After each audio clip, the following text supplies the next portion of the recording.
It's the Wait, you curse, say that literally. again? I only say impressive things when they're not going to be captured because I can't be seen as being impressive. Ben would like us all to know that his computer is being a butt. So Unacceptable. My computer was also being a butt, but I'm here. I made it in the nick of time. Although, actually, not in the nick of time. I was late. oh goodness. I think my stat block website is gonna work for me. That Are we I don't. fighting today? Yeah, I mean, it's nice when it works.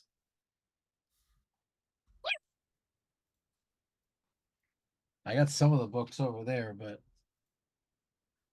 kind of old. That's the wrong. Where's the thing I'm looking for?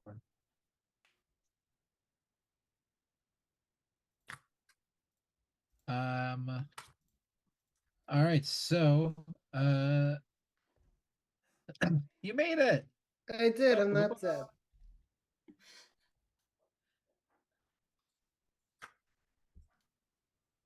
The last couple sessions, Sud has been but a mere bystander.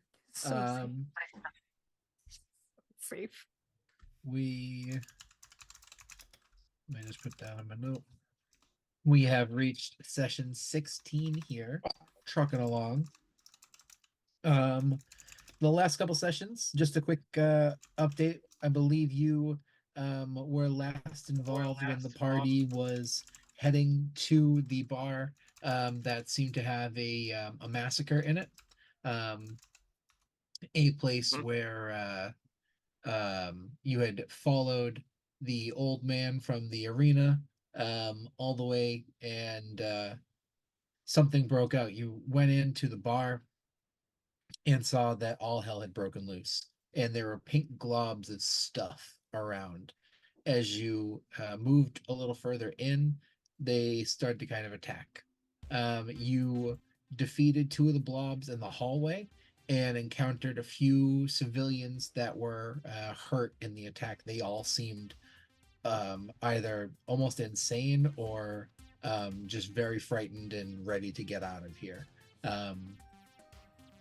You kind of moved around and you found the old man lying, barely breathing, unconscious on the floor in a larger part of this karaoke bar, surrounded by a few of these pink blobs that had kind of been a little inert.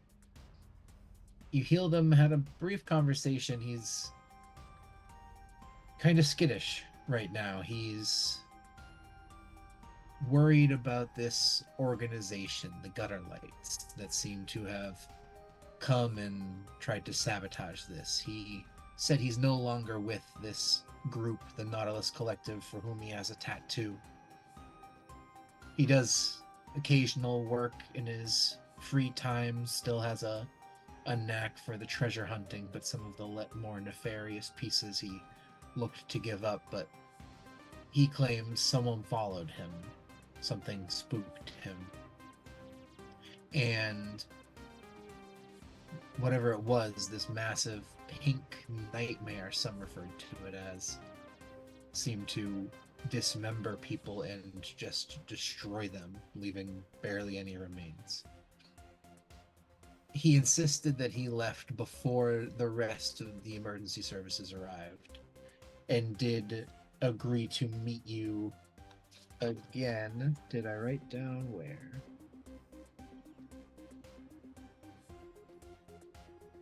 246 Owen Boulevard? Yeah. That was the last thing you said last session. That is, yeah. It's right there. Nice. All right. And that was just about where we ended. Police and medical forces began to come into the building, into this karaoke bar, right after this gentleman, who gave his name as Jameson Quinn, left. area. So, let me go ahead, I suppose, and throw you all back into the karaoke bar.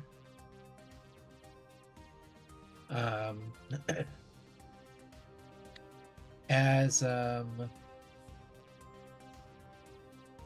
the police and medics arrive, you can hear some shouts coming from down the hallway. This gruesome sight right in front of them is pretty horrific. You hear a pretty strong voice coming through. A woman shouting, "Anybody in there? Is anybody safe?"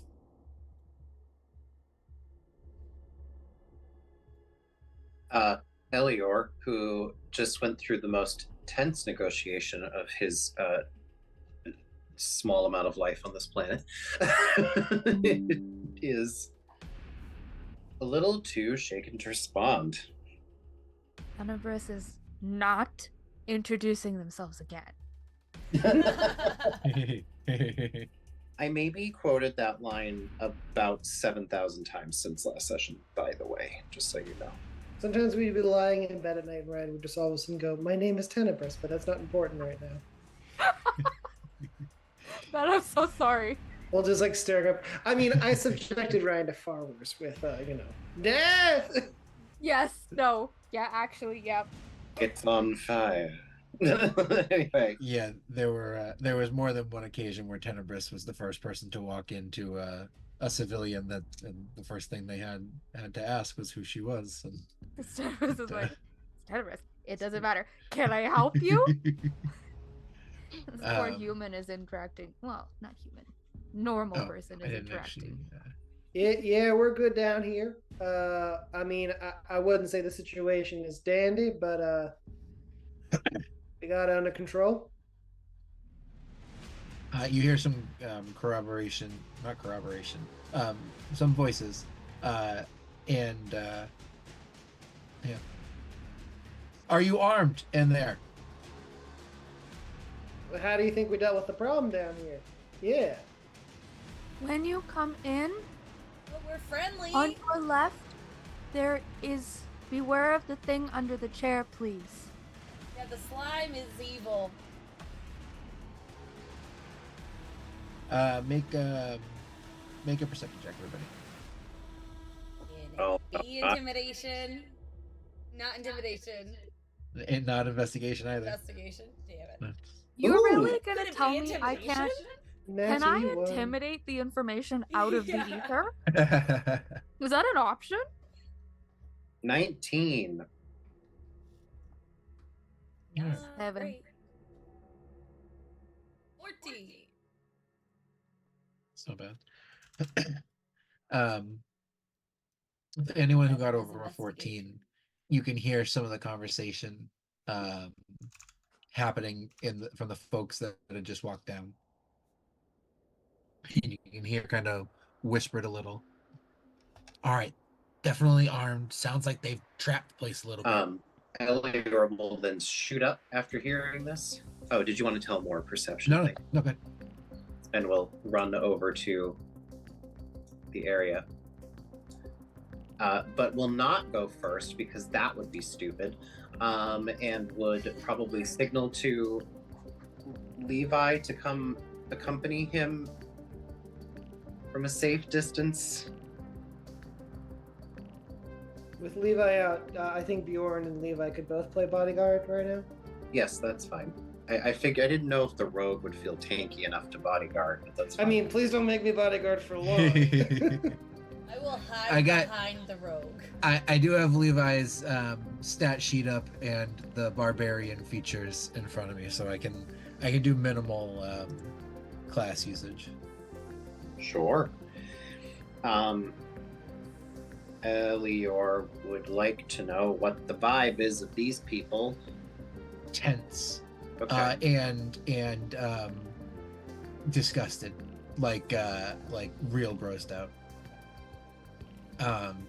You hear as like the clamoring over furniture that you've laid out in a floor is lava style to get. That's what these boxes are, by the way, Sean. If you're in when you get to roll 20, or if you need to, Yeah. it's there's like a floor is lava situation to, instead of fighting one of the monsters, they decided to just cover it with chairs and tables and stuff.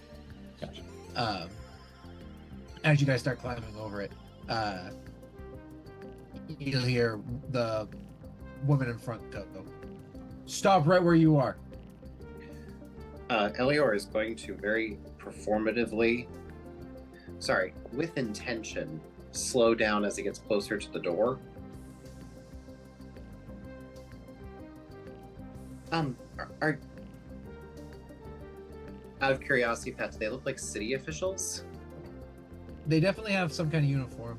I'd say keeping your fairly high perception check, they do look like they're most likely city officials. Okay. Lunar is very quickly going to remind Ryan that we've got everybody out of the building. Yes, thank you. I can't remember. I'm pretty sure Tenebris relayed that, but really quickly. Oh, thank you. Elior will say, all civilians have been evacuated, and we took care of what we could. Apologies for any confusion.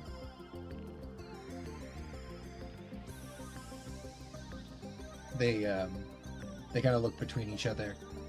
Being close enough, you can definitely hear what they're talking about now. No. Tell Teddy to go count how many people are up front. Get stories from a few of them.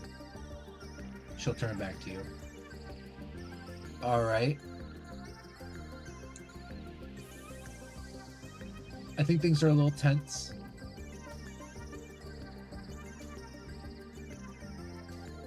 How many of you are in there?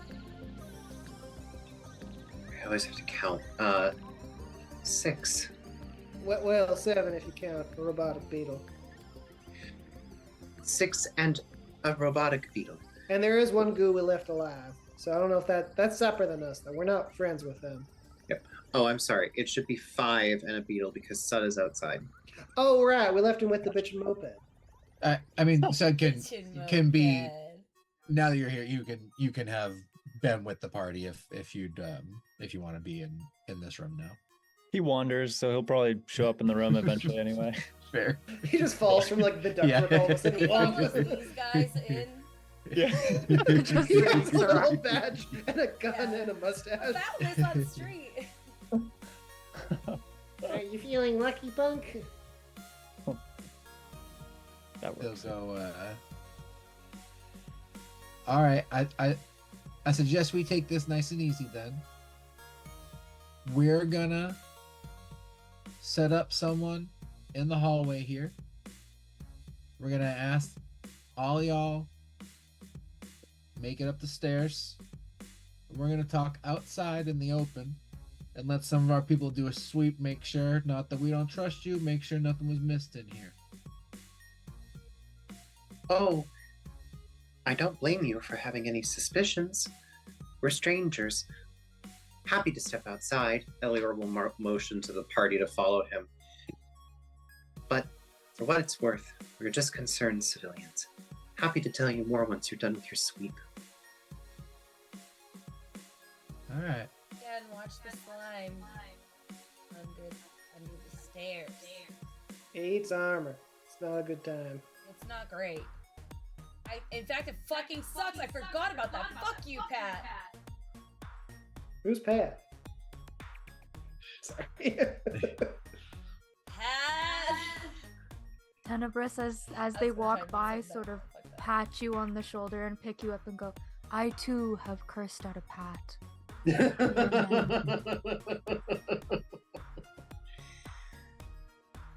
You hear them move a little bit, and one sets up away enough that they can have some movement, but look down the hallway. It's all right, nice and slow now, and they'll talk to someone, send the mags back on. You go on and wait, and the medic will turn around and walk back up. I will leave the building. Okay. Does anyone hesitate or do something differently? No, Bjorn is like keeping an eye out because he doesn't want this to turn into a situation where we're all of a sudden like up against a wall and in handcuffs. So he's trying to like, I think just through body language, make sure there's space and clearance between the party and the cops. But if they're not getting too weird about it, Bjorn won't get weird about it. Yeah, all right. One of us is walking with purpose. Like, we know what we've done here. Is We're positive moving. This is gonna turn out great. Yeah, there's no issues here because Yeah. everything is totally fine. We're just chatting, just letting them know how it went down. Not saying anything. Tenebris is not opening their mouth at all. Sorry, just walking with purpose. Ah, these guys seem great. I always Alright. trust a dude in a badge. I'll wait till we get outside to commence any conversation. All right. Yeah, you walk past him. You see there's a half orc woman that's kind of the one leading the charge, and she's standing by the wall, letting you get fairly close to her. She's giving you a real thorough looking over, trying to get an idea of who you are, what your story is. She keeps a real stony face as you walk past. I'd say Elior in particular, it's tough to get much from her. Even that initial wave of kind of concern and disgust, you're not sure you even felt any from her when they first came in. This particular rock is tough to turn over. Heading on up back into the street, there's kind of a cordoned off area. Anyone that had been in the bar seems to have been brought into an ambulance or medic tent and taken away already. There's a few bystanders that are trying to ogle at what's happening, but it looks like most of the police force moved them away as they got here. Uh-oh. You guys are You know it's gonna turn out great when there's a battle map. down at the bottom, and eventually you see a couple of the officers go in after you, and the half orc woman will come out, and followed by a kind of tallish looking officer. Looks like they have a full like helmet on. Tough to read anything about them. And she goes, "All right, you folks somehow first on the scene, somehow equipped to handle whatever the hell happened there. By all accounts, civilians in there seem terrified out of their pants.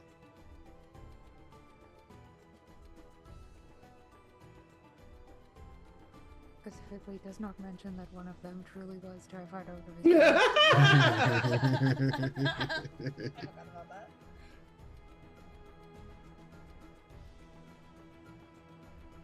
So I'd like to hear your story."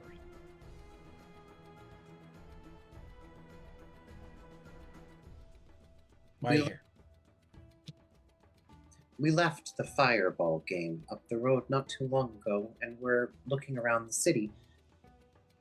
We passed by this establishment, and suddenly, panic, chaos, turmoil. We're a group of salvagers, but we're equipped to help in situations where people are in need. And so we did the right thing, rushed in, and assessed the situation. The waiter across the way can attest that a good number of us had already set up shop with food and drink.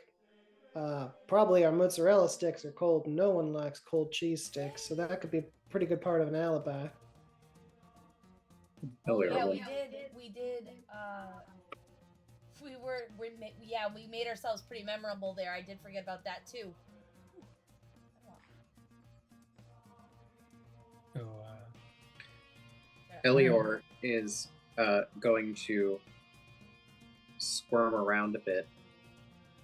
You said she's very unreadable, right? yeah, she seems tough.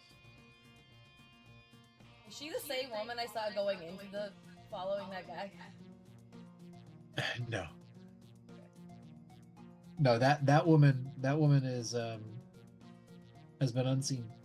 No Yeah, trace no of her. shit. Gee, I wonder why. Maybe this is a very bad role-playing choice, but I'm going to do it anyway. Elior is going to go.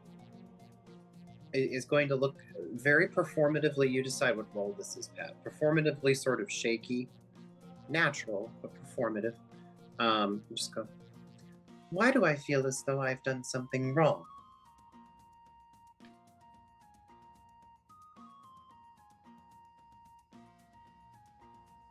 That's you don't. It's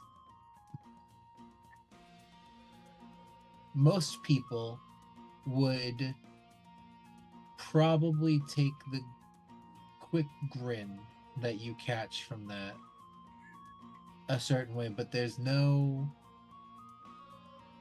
real humor behind it. You don't feel any change in her, but that does get a reaction.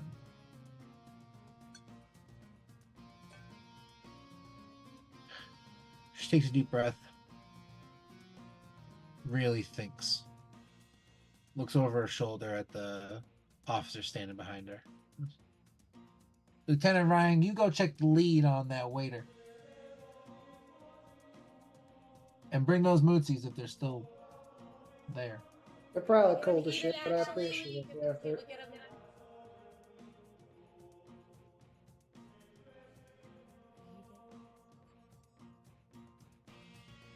First of all, I apologize if I'm making you feel in any ways like you've done something wrong. Now, I'm sure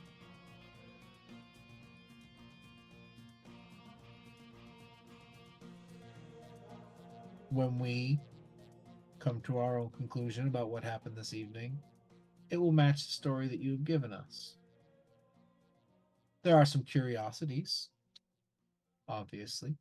Were you to be in perhaps my shoes? Might be interesting timing. Might I ask what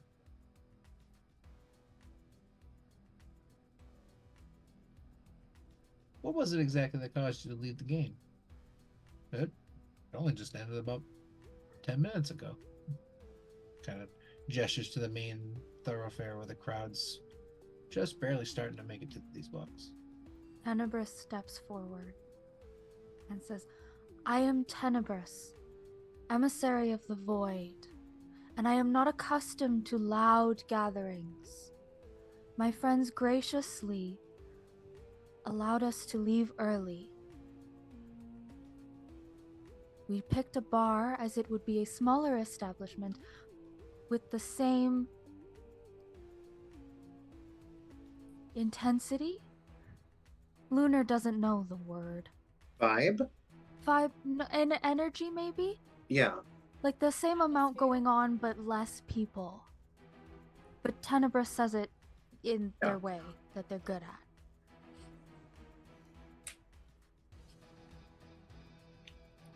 Go ahead and make a persuasion check with advantage. That's a good story. Oh, wait a minute. No. Don't roll a d10, you idiot. Do you not know what a d20 looks like? I've been listening to some old Adventure Zone and hearing their dad like legitimately not use the right dice for 40 good episodes. It's like, oh geez, that's a d6. I made these dice. You think I would know? Anyways, persuasion? Persuasion. They have to give him 22. note cards for his spells. Sorry. 22. Very good.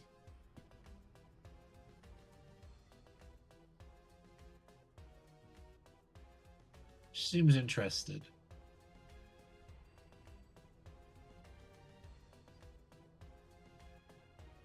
Tenebris, it's nice to meet you. You as well. Have we done something wrong? Will you answer plainly? Honestly, I don't know. I'm inclined to believe you. And my lieutenant comes back and gives me a good story. Oh, that's a hell of an alibi for you. And I'll tell you this. We've heard a few different versions of what went down there.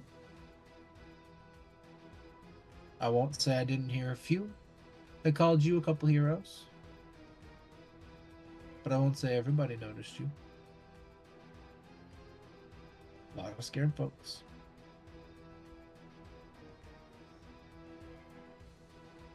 They'll I'm walk trying- back so that Elior is sort of front again. Yeah. The intention of how I want to say this is that Elior is saying both what he felt and what everyone else was feeling.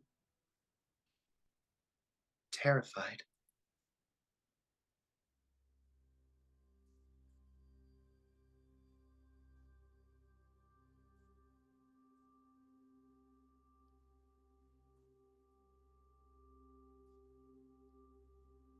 All right. So if you right place at the right time, able-bodied scavengers are not responsible for the pain and suffering that's been caused here, do you have any theories as to what it was that you pursued? Any details? Well, it was a goopy boy. A good number of goopy boys, in fact.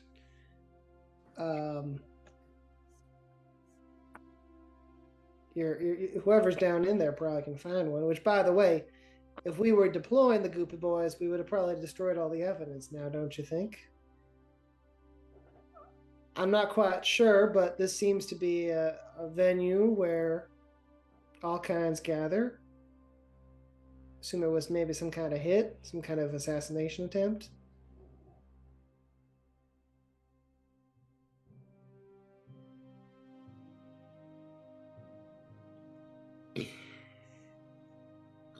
That's an interesting theory.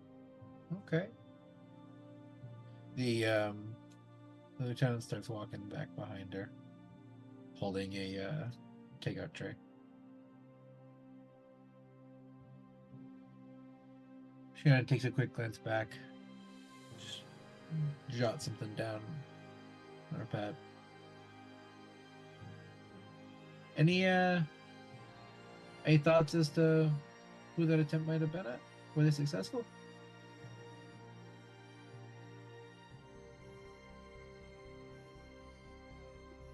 I'll Lunar find them. Lunar has a question. Because we didn't see any dead bodies, did we? People just sort of got misted. Yeah, I was gonna say there were places where there was just like gore. There were two places where you Well, there was the saw. intestines. Yeah, there was a guy who with his intestines out. There was the guy who you healed who was close to dead, and there was a tabaxi who was as good as dead. Everything else was just spray of blood. There weren't any other body parts lying around of the people who were no longer in the bar. Thank you. The lieutenant comes up and taps her on the shoulder and stands there for a second. Goes, yeah. Yes. Lieutenant, the story matches up. Says most of them came in, caused a bit of a scene with some college kids, but after that were Capcom placed a bet, a winning bet, Oh shit! Nice. I didn't know that. and they're mozzarella sticks. She'll take the sticks. Open the pack up. Oh. Do you mind? I've been on the beat since 6 in the morning. Elior will say, I can magically heat them back up for you if you would like. And I'll cast Prestidigitation. I think the heat up for Elior. What would heating up look like with Elior's magic? 2 sticks rubbing together really fast, and then Oh my god, yes. He cried, oh my gosh,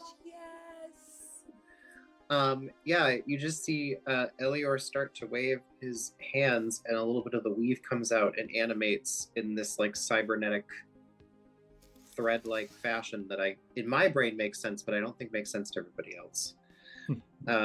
These 2 little sticks start rubbing together, and the thing warms up.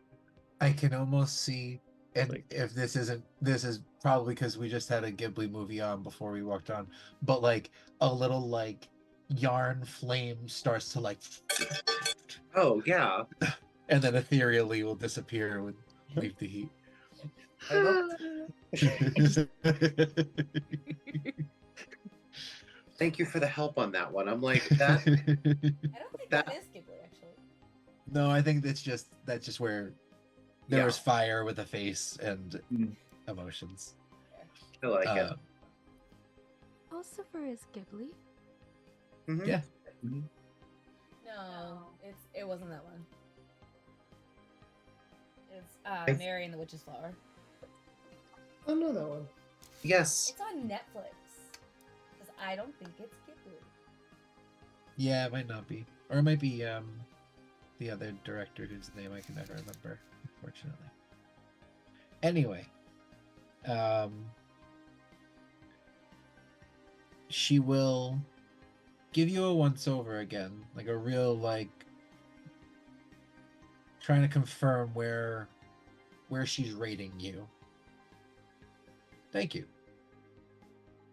She'll take one, pop it in her mouth, close it, and go to hand the box to any of you. Elior will not take one.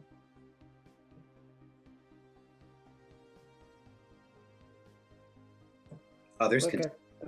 Look, I think they're mostly for you. I don't really care for mozzarella sticks that much.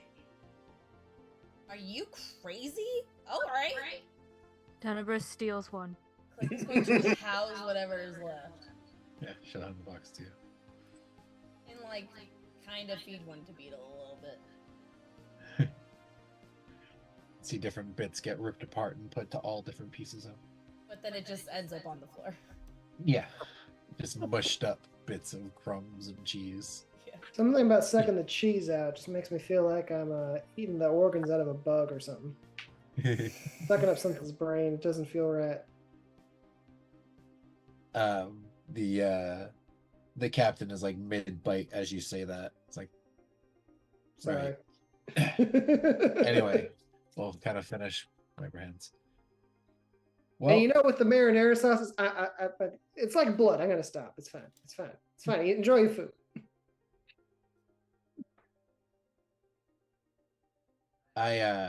And this I'm is not impressed. suspicious because I said I don't like it. Sorry.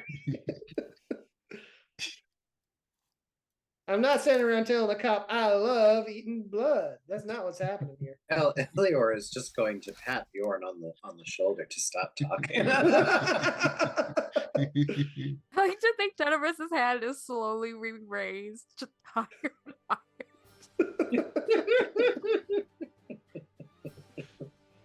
Oh, let me slap you again. The captain will go, you all aren't from Solstice Point, are you? Newly arrived. Gotcha. You got your papers on you? We do. Ryan remembers we do. So Elior will produce them.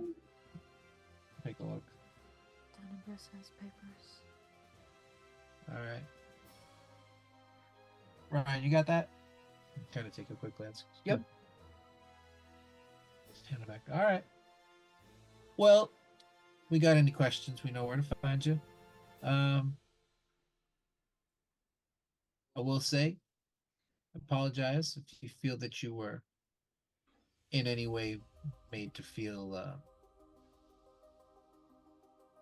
guilty for what occurred here. Clearly, there's been no obvious evidence of wrongdoing on your part. A few stories corroborate your helpfulness, so Solstice Point owes you a debt, one that I'm sure we will pay over time.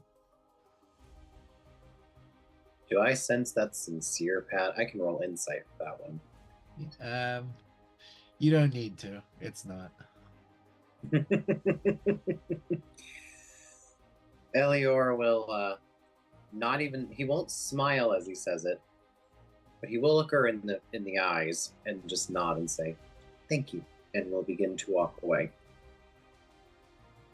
She just stands there for a second. And just one last thing. We don't really usually appreciate vigilante justice around here. There's a certain order to things. So maybe keep your skills to yourselves next time. We are really lucky Levi isn't here because Bjorn's not going to talk shit. But I feel like Levi would have.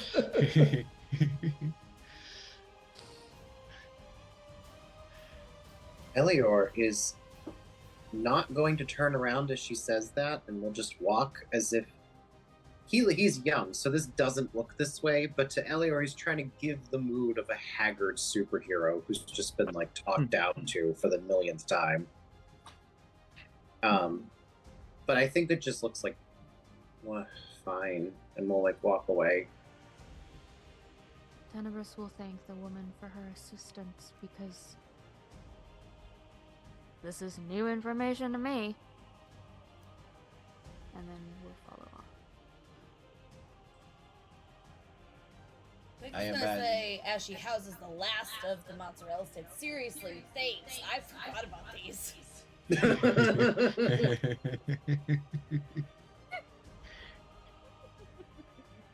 Oh, Bjorn will turn around and say, "I think we left some nachos there too. Y'all can have them. We're just gonna go back to our ship. Just don't say we didn't do anything for you." I imagine. Say that before they got the mozzarella sticks. I imagine Spike says something ominous like, "You won't be so lucky next time," and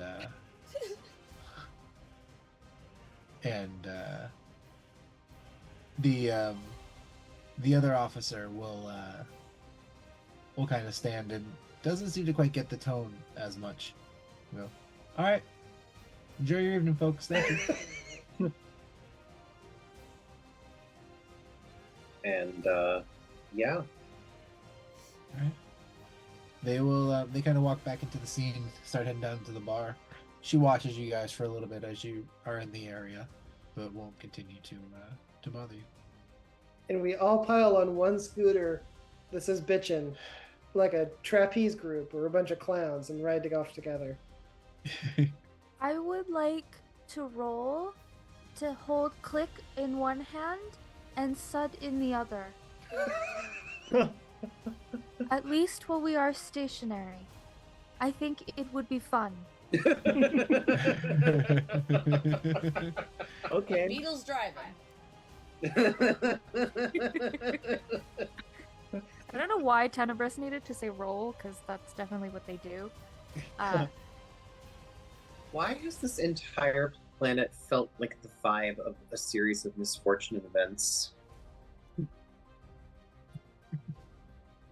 It's not like it's been a bad visit overall. It just, the vibe is that. Yeah. Series of unfortunate events, rather, not misfortunate events, but you know what I mean. I mean, unlike the last planet, we're not currently leaving in a flurry because we murdered a bunch of people, so that's good. True. That's That's true. good. Moving on. This is not going to interfere with our date with Zeltok, is it? That's tomorrow night, right? After work? It should not. Elora will shake his head. He is looking sad and down. Hell, you want to talk about something? Oh no. We can talk when we get back to the ship.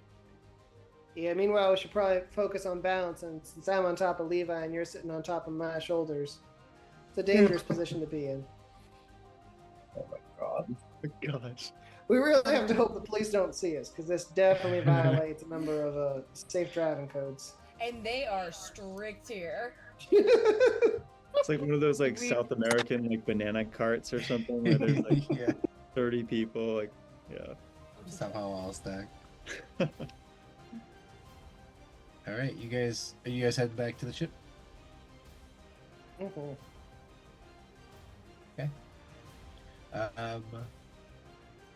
You had last been docked at Zealtox dock.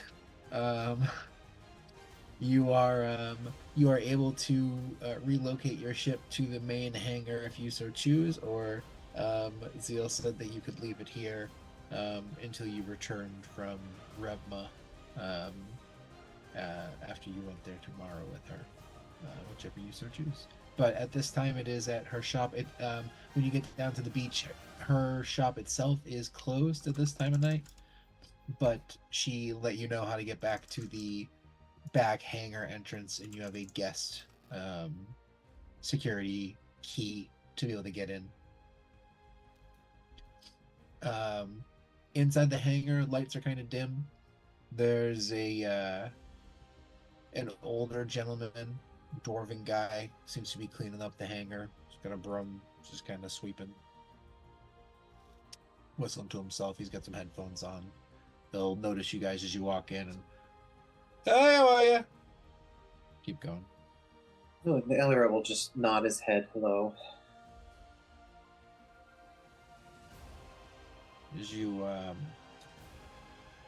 As you get into the ship, there's music playing. You can hear some conversation, some laughter coming from the dining hall. You get in, you see Wrigley and Darwin are sitting playing some backgammon. Both they have a bottle of a clear alcohol without a label sitting next to them, both with glasses, and the room smells like the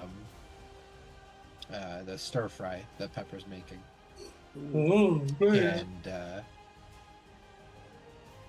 just instrumental stuff going on. They don't quite notice you as you guys come in. The moment we cross the threshold into the room, Elora lightens up. Yeah, it's the vibe, almost like a barrier as you get into the ship. The vibe from the outside world and the tense anxiety changes into a nice warmth and happiness as they're fighting. And you come in and Wrigley's accusing Darwin of cheating. I clearly saw you move 2 of those right then. It's unbelievable the lengths you go to just to win a game. There we go. Hello, folks. Care for a drink? I'd like to make some tea if that's okay. Of course. Bjorn will definitely get himself set up with a drink. Said pours his own coffee for himself. It said pour coffee from himself for himself? Yep. himself. Nice. Somehow that's cute instead of very gross. It's the power of sun. It's a gray line. Yeah, it's a gray area. Yeah. Fine line. Uncharacteristically, Tenebris will take 2 cups, fill them, and go sit by the duck pond. I love how that's canon. Yeah. It is. I'm sorry, it is. I love it. If there is no duck pond, I'm sitting where I hallucinated the duck pond last time. No, there's It's like what every spaceship needs is like a duck pond. I don't know. Yeah, there's definitely a duck pond. I have a lot of fantasies of having like scenes at that duck pond. hold that thought. I'm trying to say Bjorn Medley to Ben because I'm also edible. Thank you. Thank you. You get the sense that Elior was down, but it was partially because it has been so oppressively tense outside the ship, and he just needed to get back to the ship. Oh, okay. I did not want to have to do exposition of that, if that's okay. Is it? And it's clear. It's fine if Bjorn wouldn't know. Is it literally is it the vibe, or is it literally Elior struggles in places full of oppression because of just the psychic kind of damage it does to him? Unclear to you. We can investigate that more later. Yeah. I'd like to find Tenebris, and they're alone, right? No, Oh, you're with there the are ducks there. You're- Excuse you. I'm not hallucinating them. I No. swear there are ducks. It's a duck pond, but there are no ducks. Okay. So I'm Tenebris is sitting just where sitting there going, the actual pond Throwing exists, bread into the pond, and it's just. and I'm dissolving. hallucinating just the ducks, but not the location. Elior is going to try to rustle up enough noise that Tenebris would know someone's coming, as to not scare the crap out of them. And if there's room on the bench, sit next to you at a fair enough distance, and will hand you one of his hibiscus teacups, which I need to buy one now because it's a very vivid image in my head of what this teacup looks like. Hands it to Tenebris, and it is filled to the brim with the blackest tea, sprinkled on top with little flecks of rose petals. Tenebris will down one. I'm assuming that Wrigley and Darwin have shot glasses. We're not Mhm. talking whiskey glasses, right, Pat? Yeah, they're shot glasses. Okay. So Tenebris downs one and says, Elior, it will take far more than your existence to scare me. You do not need to be so timid. Downs the other one and said, I hope you are feeling better. That was quite a lot today, wasn't it? And then turns and holds the teacup like we're sitting at a table. I think Tenebris would notice that Elior looks okay now, and is it looks as okay as he can be right now. And it's just oh. Timid's not the right word.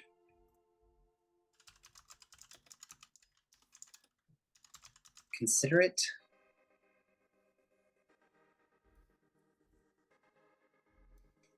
Elior is going to take a sip of his tea, which to me is flavored like a smoky black tea. Yes. With maybe some hints of ambery vanilla in there somewhere. I don't think my love citron is mixed with anything, but yes. Just the notes of the tea, I'm saying. The notes of it are smoke and vanilla. Not actual vanilla. Mm. And will look up and say,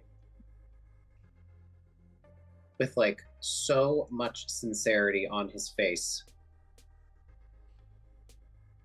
what is an emissary of the void?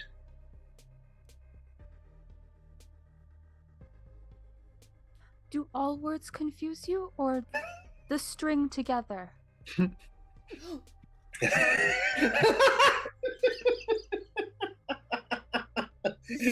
That was Elior does solid!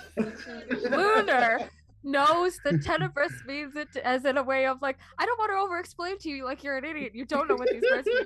Tenebris doesn't fucking show jack shit, and I love them. Elior does not react, but Ryan finds that very funny. He's Good. He was expecting a reaction like this. Ryan was not. Elior will go. I mean, what does an emissary of the void do? I've learned that in language, just because something is called something doesn't explain what it does. I have heard it called cleric or a priest, maybe? When large groups congregate in those buildings with the spikes, and then they come up, and sometimes they have bells and sometimes they don't. I've never understood how you get a bell and what you need to achieve for a bell. We don't have a building yet, but we will.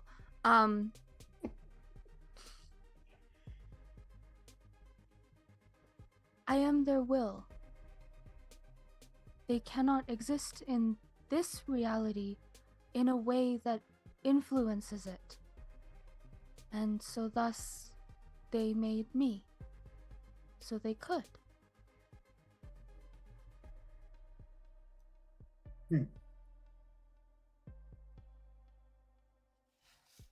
That seems to satisfy Elior.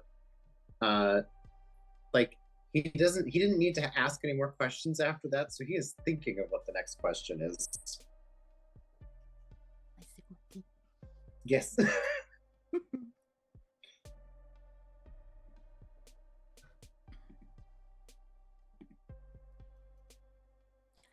I like What- to think that the alcohol sort of kicks in and Tenebris immediately starts up again and says, I mean, I did not mean to speak ill of those who gather in the large buildings and are more organized. There is nothing wrong with that.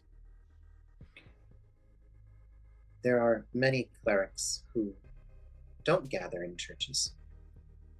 Yes, Pat? Tenebris, did you drink specifically the liquor that Wrigley, the Wrigley Bella? and Darwin were drinking? Yeah, I drank two Okay. in quick succession. Okay.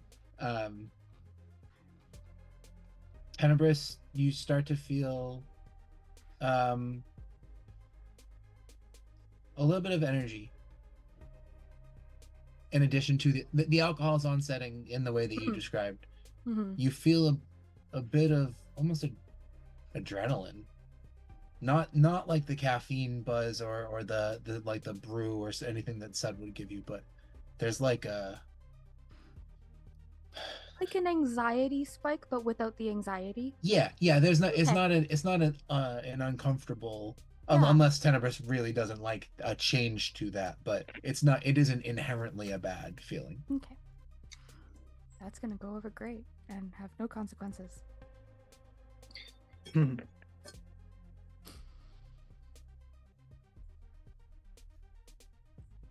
I would like to learn more, but I also respect if you would rather not speak to me about these matters while you are having alcohol. Oh no. It is quite all right, actually. One of my jobs is to spread the word so people would know, and I have done that many times. And I do not think it is entirely the alcohol, but it is strange to talk to a friend about it, for I have only ever preached. And when you preach, you are above those you speak to, and I'm not above you?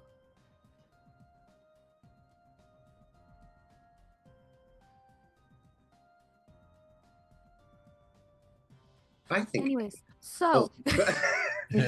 Good thing you cut me off because I was about to go into somewhat sad territory. I think Elior starts to cry. It's not like an ugly cry. He just seems like he's releasing something. Yeah, like, oh, Fred. Okay, I Yeah. know that word. Anyways, so the void is, well, the void.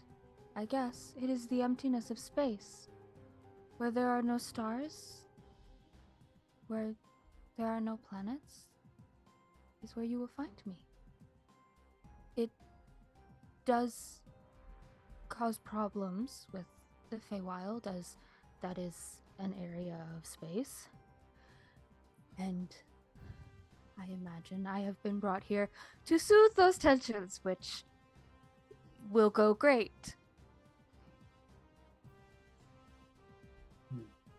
I don't know what else you would be interested in I would love to learn more, Elior says. But I was thinking, we haven't really had time to talk to each other about our backgrounds. I don't want to pry, but you were the one that got us through the Feywilds.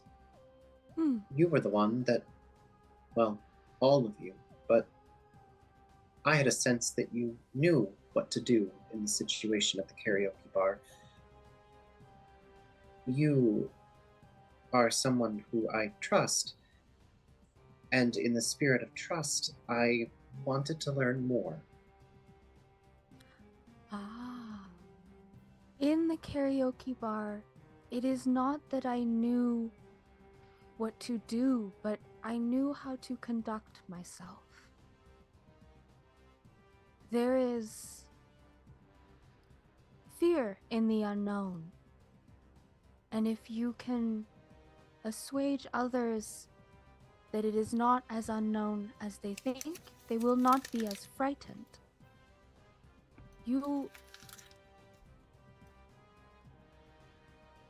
Tenebris is actually going to pause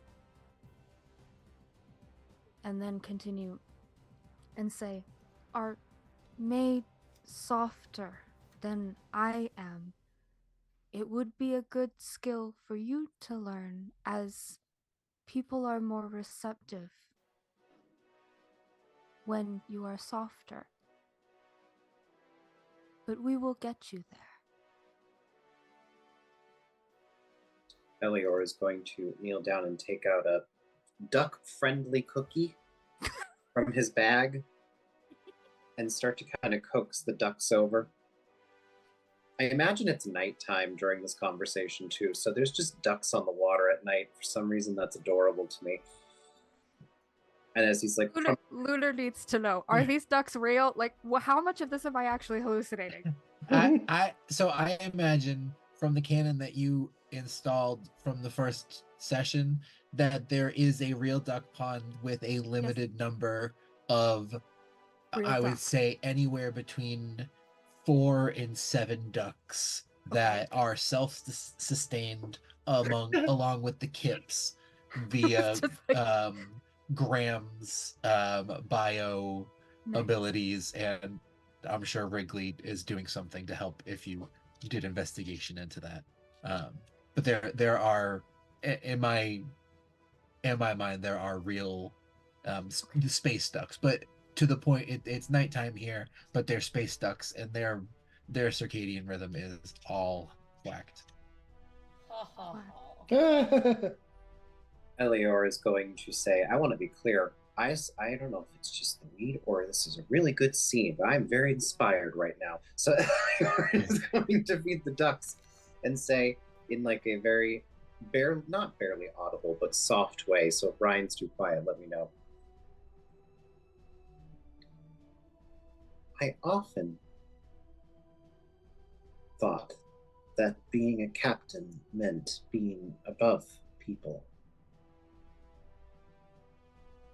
All the stories I ever read about leaders had the captain at the helm, and they knew what they were doing, and they were confident, and they were competent.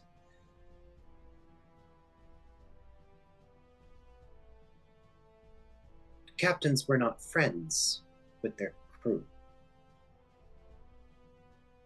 They could try to be, but there was always something. And traveling with all of you, I'm starting to realize that those two things aren't mutually exclusive. This place that we're in, everyone needs permission to be vulnerable because they're so terrified. I have to let my guard down when I talk to people. And it's very scary. But I don't feel that way with any of you.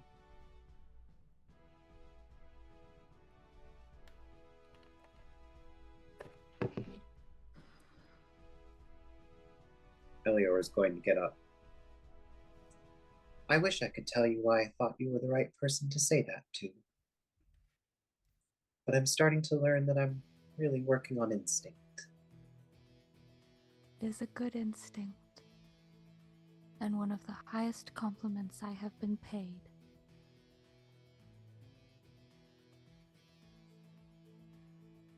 That's what a good captain does. If they learn something's wrong, they tell people about it, and they work together to find a solution. Elior will leave you with a pot of the tea and will make his way back to the ship. When you next see Tenebris, you just passed out. Just passed out in the same spot. That was far too much alcohol with not enough food. But I'm not leaving the ducks. I hope that wasn't too sappy. Something just came over me. So wonderful. And I got to do backstory. Yay. Wow. All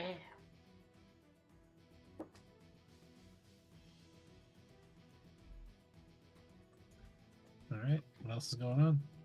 Anything else for this evening? It's probably just around 8 o'clock. I'll say Pepper's just about to serve some stir fry in the dining hall. We'll force Wrigley and Darwin to close up their backgammon game. They're both significantly intoxicated. Wrigley's tries to put the cork back on the bottle that they had made, and yeah, Pepper, I think I'm going to need quite a bit. I didn't do my math as well as I thought I did on that bottle. I think that was 80 proof instead of 40 proof. Oh, that's why I tickled my throat a little bit on the way down. All right. They're so fucked. Oh my god, they're so fucked. Bjorn burps and sets a table on fire now. Wait, who said that? The medical professional or the algaeist who is running our fuel numbers? The algaeist. Well, This is so a this is a side- Brady's bad at math. This is a side project.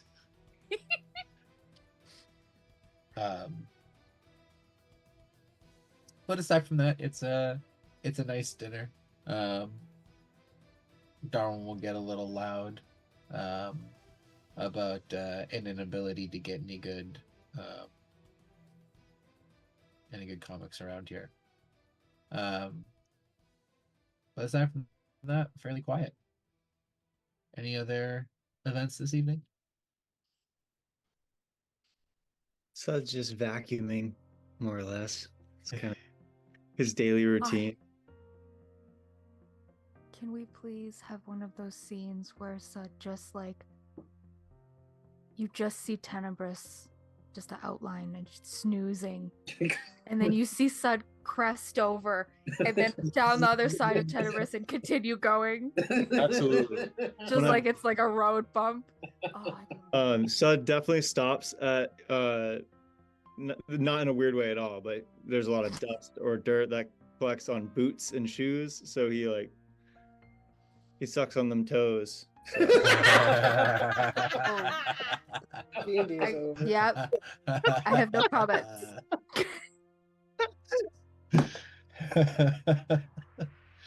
Yeah, lots of interesting new dust from a new planet. Are you like the robot from Wall-E? Yeah, great. in a little bit, kind of.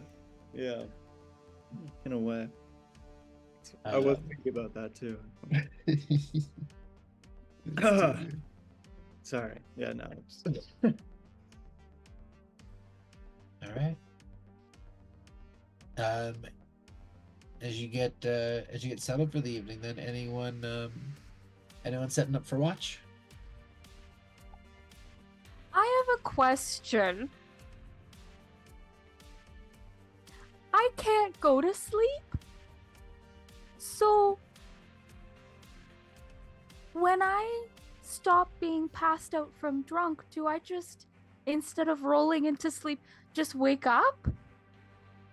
Yeah. I mean, That fucking sucks, dude. I mean, Anyway, I'd have to look into it. I think you could sleep.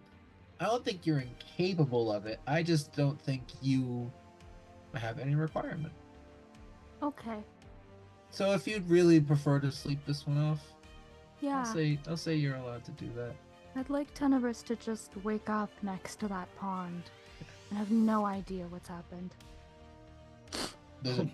There's a duck probably about 2 feet away, just sitting right on the edge of the shore, just chilling, like looking, like head turned, just staring kind of at you, a little confused. No, we'll probably give a little splash into the water. Sorry, what was that noise? That's pretty good. That was pretty good. thank you. Been practicing. Bjorn would Uh, definitely be willing to take a watch, as per usual. He's having trouble sleeping. Yeah, Click watches. She sits on the chats and watches the screens. Sud doesn't have to sleep, but he is never focused enough to take watch. Click is the other side of that, where she absolutely has to sleep, but she fucking does not want to. She has other things to do.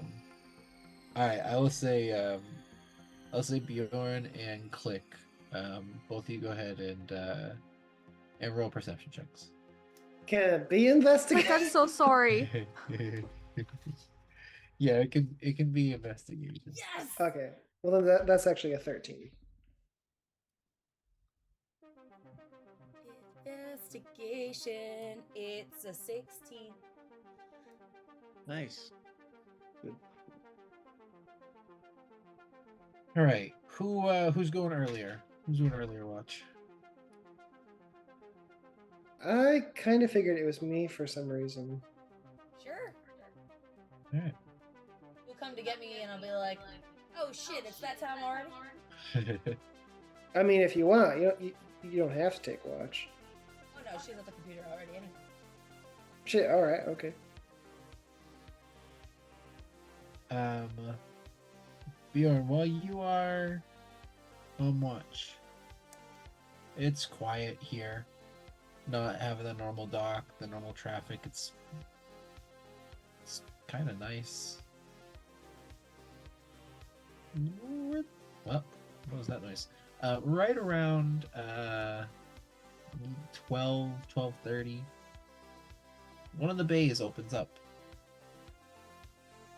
and a small little, almost fighter class ship comes in. It's a little circular disc looking ship, and as it comes in, a little tripod sort of shoots out. Top opens up in a little cone, and a pretty sharply dressed drow gentleman will kind of hop out, stand by the ship, flip out his wrist communicator, tap a couple things, kind of look around. He eyes your ship. So the 13th, it's tough to tell really anything, but he's curious about it. Is there any way for me to like directly communicate to him? Like, is there like a comm link I can establish? You'd be able to connect to his ship, but now that he's outside, it might be tough to get directly to him. You could send a message to his ship's AI that could do like a little like daisy chain to him. Nah, I think I'm good.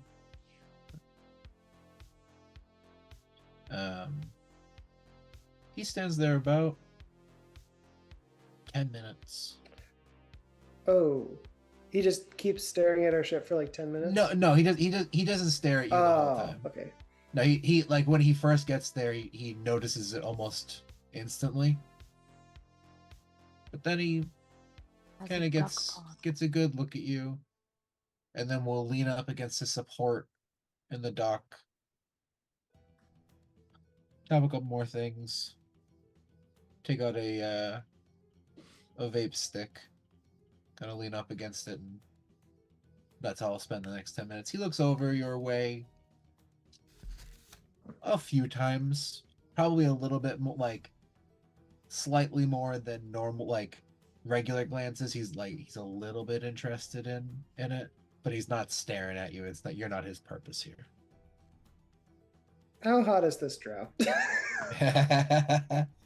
with a 13 across the dock, he's looking good.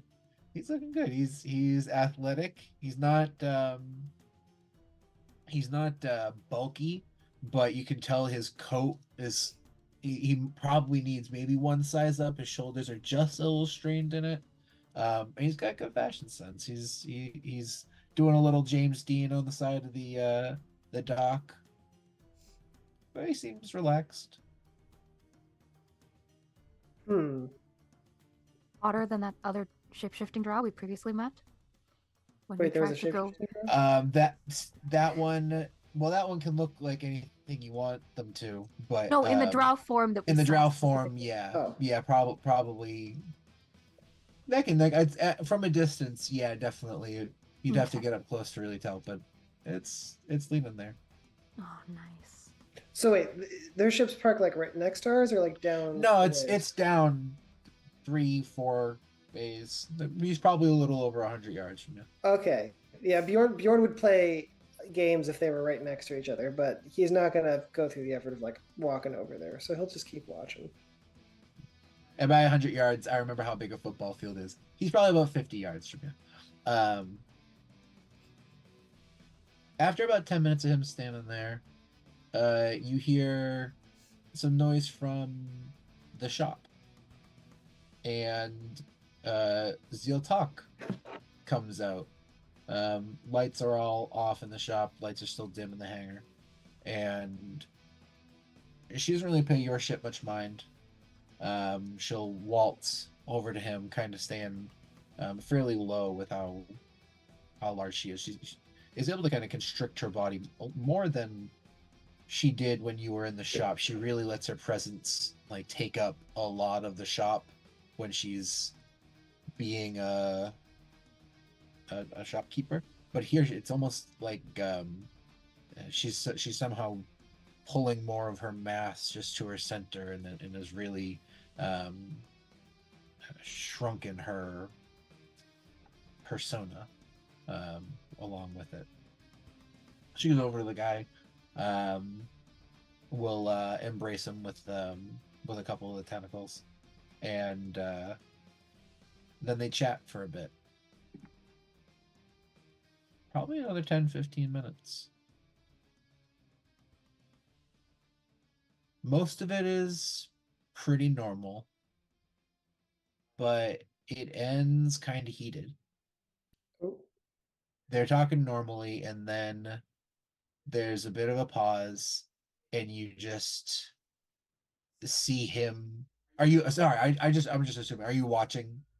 Yeah. I don't just want to tell you that you have to care about their drama. I think Bjorn is like watching out of the corner of his eye because he's not trying to be too much of a creeper. Like if Ziltok has business, Ziltok has business. But the second that from his side view, it starts looking kind of heated, he's paying more attention. Yeah, I'll say for most of it, it doesn't seem super interesting, but you were able to notice he'll kind of start moving back towards his ship, and then from inside the ship and from the distance, it's tough to make out anything. You can hear the echo of a yell, and he's pointing his finger at her, and she starts to make more of that size apparent. You can see she almost like lifts herself up, like that scene in Gandalf in the beginning of Fellowship of the Ring, where he kind of like she starts growing like in front of him almost. Mhm. And it's tough to see if it calms him down or if he's just reassessing the situation. And He puts both of his hands up. She starts to calm herself down a little again. She backs up. He hops back into his ship. She backs away just about 10, 15 yards from it and just watches. And he goes through the process. Tripod comes up. Disc lifts. He takes off. She kind of stands there another minute or so. And then she turns around and pretty quickly goes back to her store. She takes one glance over in your direction. Or in the direction of the ship. But doesn't seem to pay much mind to you. I'll say even realistically, you probably could be watching on external cameras instead of just like looking out a window. So Yeah. it's not like you're even like a noticeable viewer. Yeah, she heads back into the ship. Doesn't seem to do anything else. And that's about all that happens on your watch. Okay, Bjorn will definitely mention this when he goes to swap things over with Click. There was an incident with a drow gentleman. I would just keep an eye out, see if any ships come in during your watch. Okay.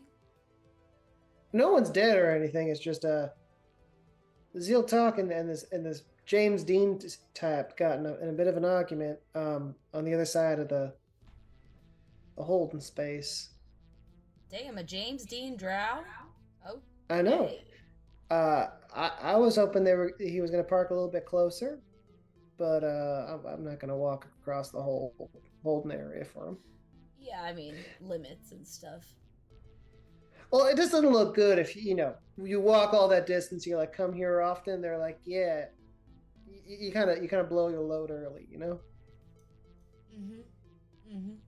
I'm talking too much again. I had more of that alcohol that was out, the one that ups your adrenaline and is too high proofed. Oh, yeah, you gotta watch out for Wrigley. Hooey. But yeah, I don't think there's any problem. But I would just keep an eye out. Alright. And do let me know. It's not like I'm gonna actually be able to fall asleep very easily. Okay. So if you need backup.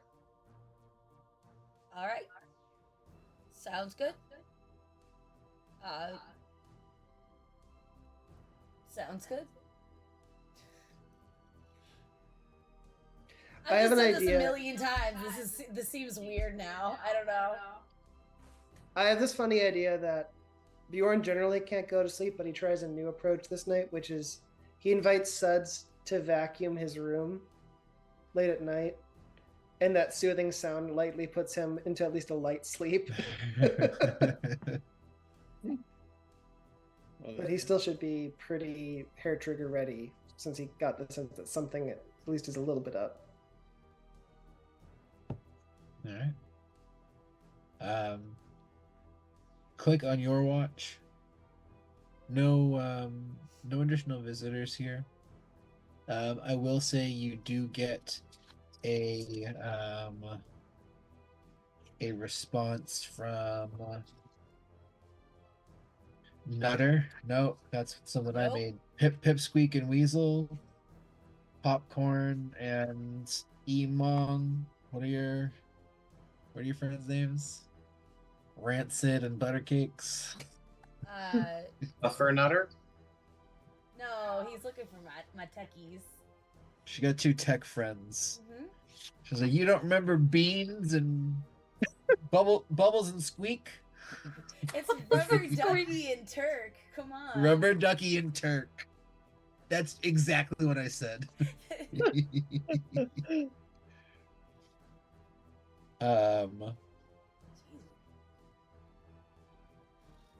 You have some waiting messages from Rubber Ducky. You're in a different time zone of the galaxy, so not currently available, but you get a response. You had asked them if they had any information on this cyborg stuff that you're getting a lot of information about here in Pelosa. And Rubber Ducky, she comes back and says,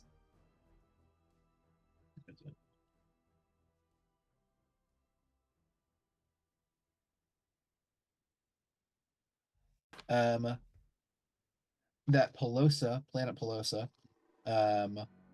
has one of the highest concentrations of cyborg and cybernetic humans, or not humans, but humanoids, in the Aether Galaxy.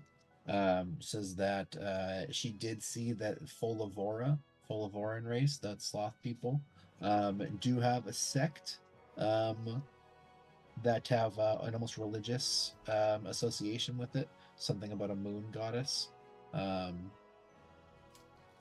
Aside from that, so if you want to look into getting yourself some cyborg attachments, she'd advise against it, but she can send you to the right places. No, I don't want any. I'm just, making sure I'm not getting fucked over here. All right. Aside from that,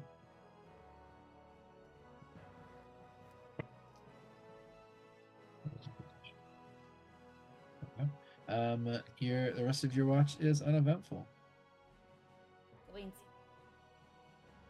With that, we arise on the next morning, a bright sunshiny day as you wake up. I'd say the only thing you do start to see click as your watch ends is a few people start to come into the dock, maintenance crew, another cleaning crew to sort of make sure things are set up for the morning. You will see Zeal kind of strolls in right around 6 in the morning, starts getting some things set up, and 1 or 2 ships start coming through. So the general, the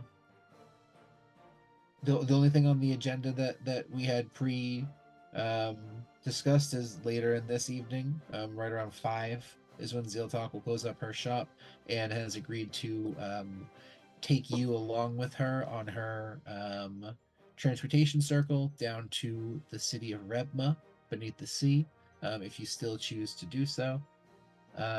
Aside from that, the day is yours if you want to fill it, or if you want to skip it and just get to that. Either choice you are welcome to do. Don't we have an appointment with the man? The man, yes. Dude, the man, Jameson Quinn at Jameson D. 246 Owen Boulevard. Thank you. We can fit both of those things in, right? Yes. Okay. In the morning, Elior will gather with everyone for breakfast, assuming everybody shows up. Mm-hmm. Is there coffee? Every morning. So excited for coffee. Are you sick of me asking it? Good. I'll let's see. So, I'll roll a d4 because there's 4 of you guys. All right, Tenebris. Oh fuck. Yes, Well, I mean, do you drink coffee? I suppose I should ask first. I do. Okay, I'll let you know what you get in just a moment. Other than a hangover. Right. Actually, I don't know. I don't even know if 10% would. I'll consider it. Can we actually take a quick break for the bathroom? No. No, the bathroom doesn't need a break.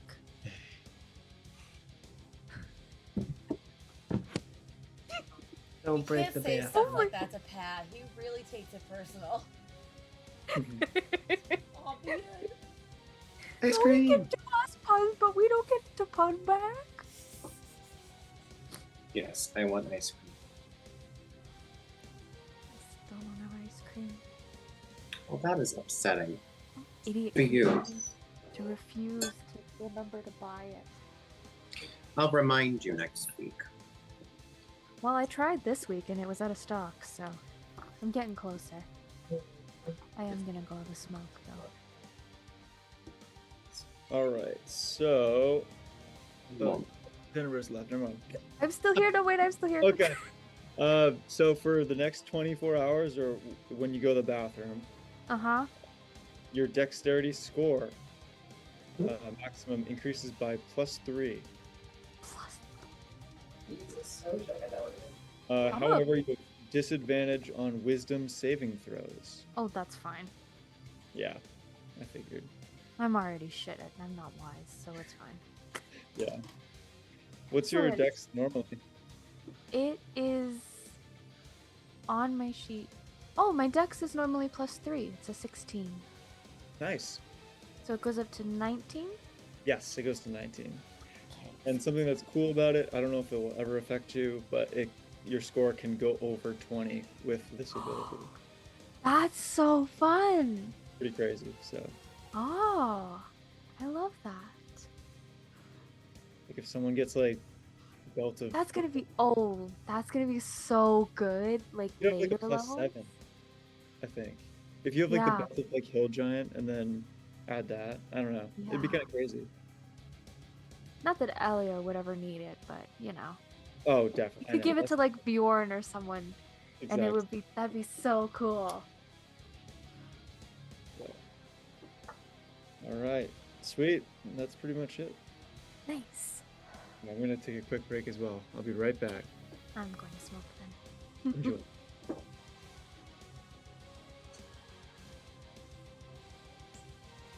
Oh, goodness gracious.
Hello.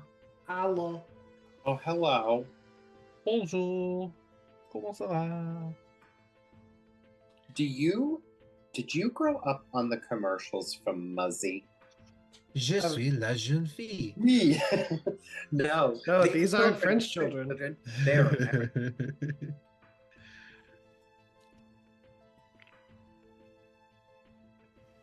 I remember being in a mall with my mom, and they had what was that thing? Rosetta Stone. And she was like, "Let me maybe buy this for you." And then she saw the price tag. She's like, "Maybe not." I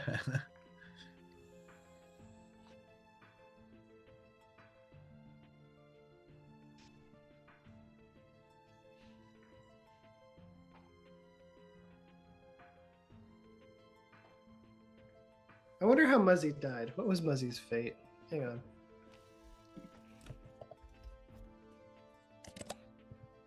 Muzzy was called too woke, so he was shelved. Wait, does it still exist? Oh my god, if it does, I would be so happy. It's owned by the BBC. Oh. Well, then this thing isn't even American. It's British. No, these aren't American kids. They're British, and their animation is cursed. Hang on. Lunar, do you know of Muzzy? Shit is No. fuzzy. Muzzy was an infomercial that would come on in the States, at least, growing up, where these cursed animations, like you'd see these kids watching these like cursed animations speaking in French, and one of them would start to speak French back at it, and a woman would show up in like the most 90s outfit possible and just go, no, these children aren't French, they're American. And yes, they are speaking French. Muzzy was this video that had the same plot but in like 25 different languages. So the idea was you would buy them for your kids and they would watch it. But the Okay. animations are very spooky looking in retrospect. Or I guess cursed. is Wow, what- this lady is so 90s coded. Hang on. No, these children aren't French. They're American. Wow. I think I probably prefer that to the owl. Owl? That- Oh, the that Duolingo woman? owl. Yeah. They killed them. Did they Yeah. come back? He did. I don't know if it came back. I know that they just like not April Fools. They're like, oh, our mascot is dead. Oh, uh-oh. What's happening to you? I think when they killed Mr. Peanut for a few weeks. I remember that. And then they Who's had like Mr. baby peanut. You know Mr. Peanut in Canada?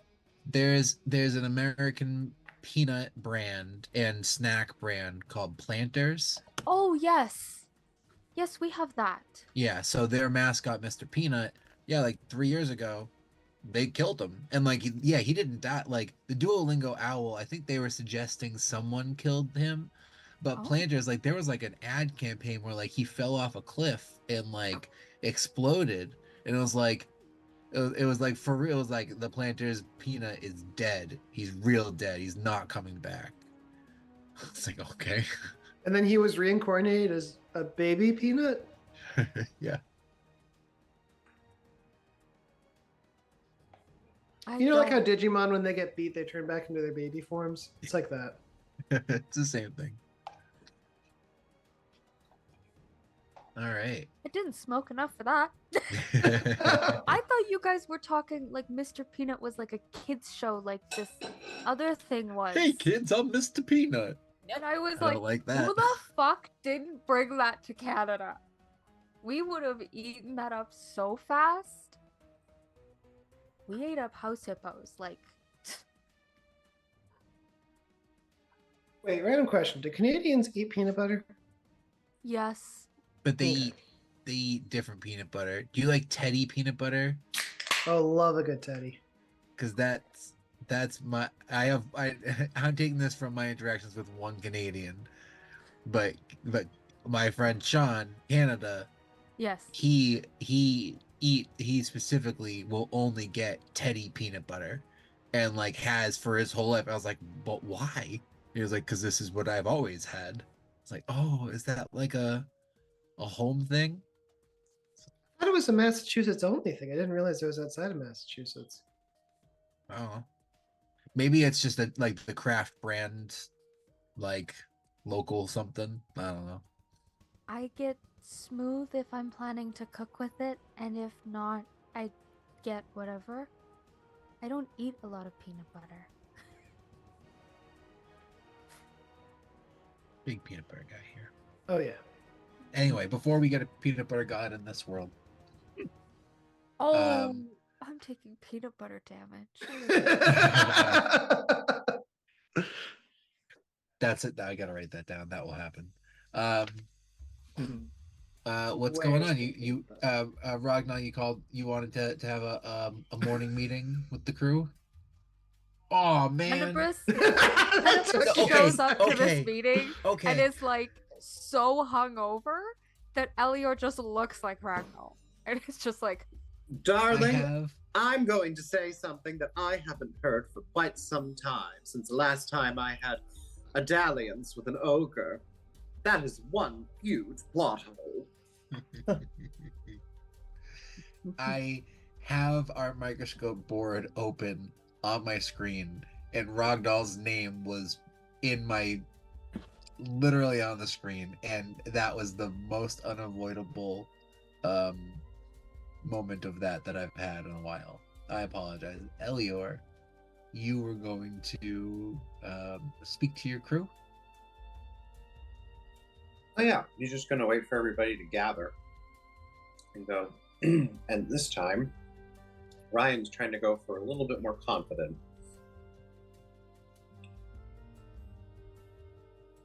I suppose it'd be good to talk about our strategy for speaking to Jason. Was his name? Kat? Jameson. Jason.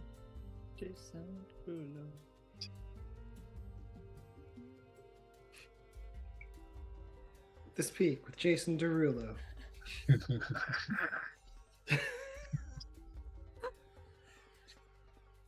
I don't intend for us to get involved in mob activity. And I don't think we've done anything that would cause the larger gang to come after us. But I wonder if it would be worth asking the gentleman, Jameson, if we helped him with something, if he would be willing to put in a good word for us so that we would not be bothered.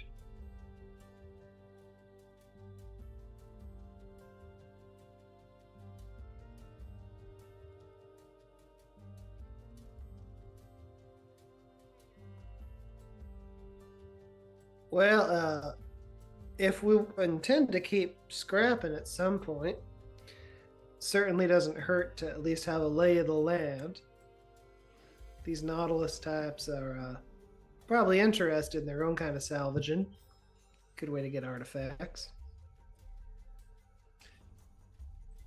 So I suppose that makes sense. We have to be careful, though. Working with anyone in the criminal underground, what starts off as an innocent request can end up being pretty nefarious quite quick. That's what I'm worried about. But I can't explain what compelled me to want to save it. I just can't help but shake this feeling that this squid tattoo gang is... Maybe it's just an experience. I've never really been to more than 2 planets until recently. Maybe you just run into the same kinds of people everywhere. It's a big galaxy. Seeing same organization twice, especially given that it's a secretive organization. That's interesting.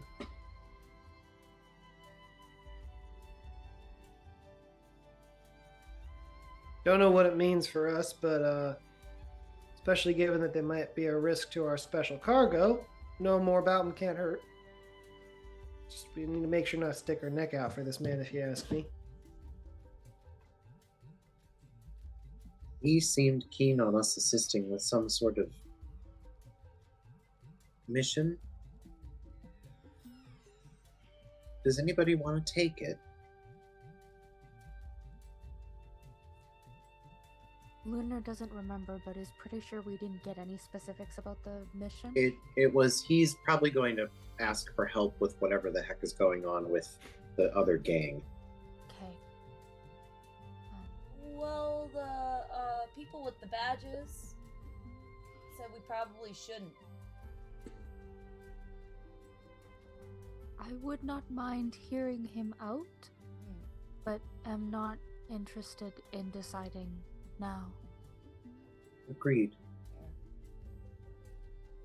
If whoever's acting against him is releasing horrors like that slime mold creature, someone's got to handle it.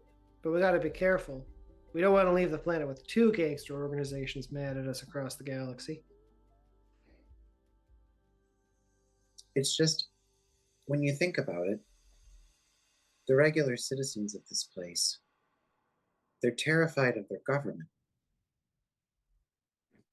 Something about the way this place is run has given everybody a strange sense of anxiety. But they also have to contend with whatever we saw yesterday.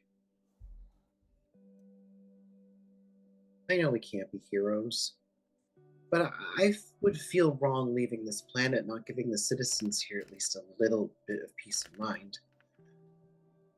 It sounds like the question is, what's the best way to do it without drawing attention to ourselves?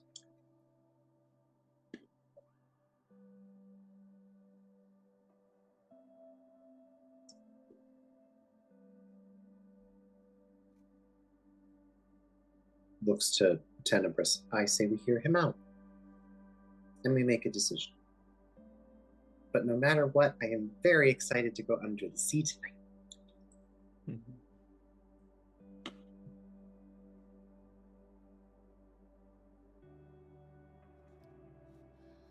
Tenebris stops eating as if there will be so many cute animals. There will be so many cute animals.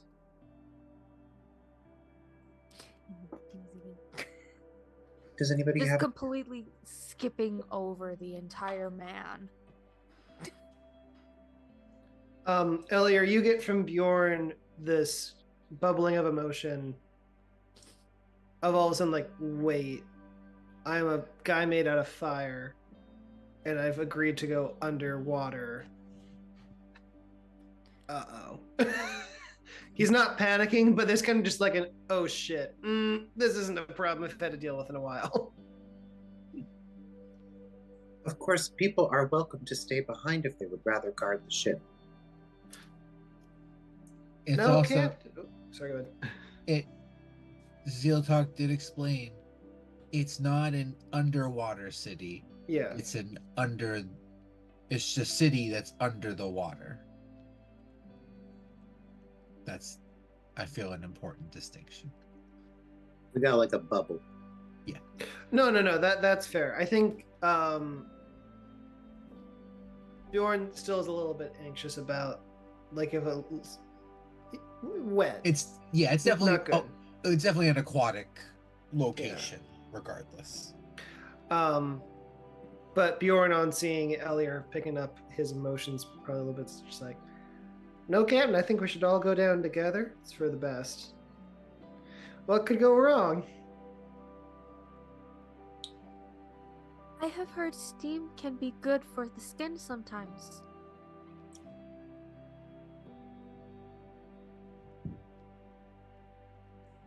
Of course, I'm eating a huge bite of ice cream as you say that. And it cleans out the pores. Not sure I have those. Interesting. Does anybody have any other questions or comments?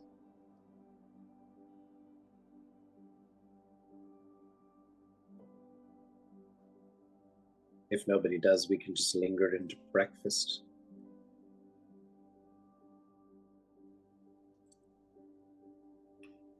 Click is Seems very like we're set. tired. She's up most of the night and she's like got her head on the table, like kind of like bulldozering food into her mouth.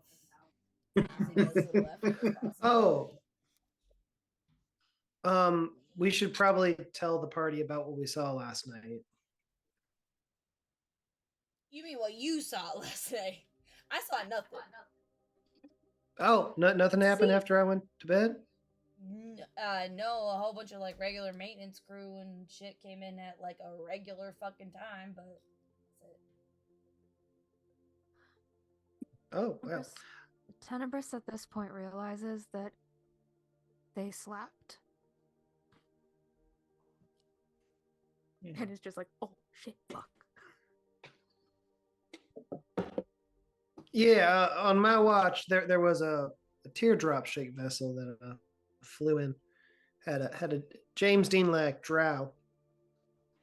Feller talked to Zealtalk for a while. It seemed friendly enough, but eventually got a little bit heated. She had to kind of show him what's for. No violence, just kind of show her true strength, let's say. He flew off. Now, any business dealing is going to likely lead to occasional disagreements. Could be nothing. Could suggest that Zealtalk has some enemies. I don't think we have to do anything about it right now. It's just important that we all know. If you see a James Dean looking drow, they maybe are in the best mood right now. Can you remind me how long it's been since, like, the beginning of all of this, like, Earth? What? You know, our timeline, it starts with Earth. So, like, before we go spacefaring, how long ago was that? I can't hear you. Oh. Hey, can you hear me now? Mhm. There we go. It's been a long time. That microscope took place across, I'd say, probably just under 1,000 years. Bjorn, Yeah. how old are you? I don't mean to pry, it's just James Dean is over 1,200 years old.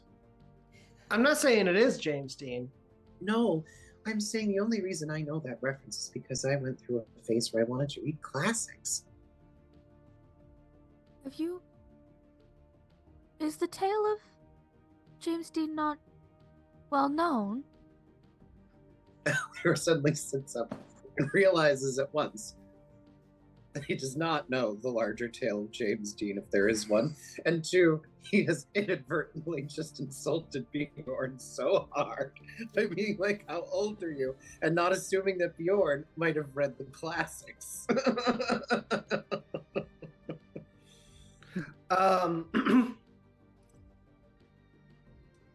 Bjorn pauses for a second and then goes, about 60 years old. Then you also read the classics. I mean, I've seen the movies. Oh, I think sometime we're going to have a conversation about, you know, art and stuff. I like books and movies. And anyway, I would like more bacon. You'd be surprised about the number of publishers and collectors who need a good pair of hands around, good protector. And you'd be surprised the amount of money people pay to have you dig something out of someone else's records or someone else's DVD collection. Elior's not going to respond to that. Would we also be surprised to learn how many times those items maybe go missing and end up at your house? Well, they don't end up at my house very long.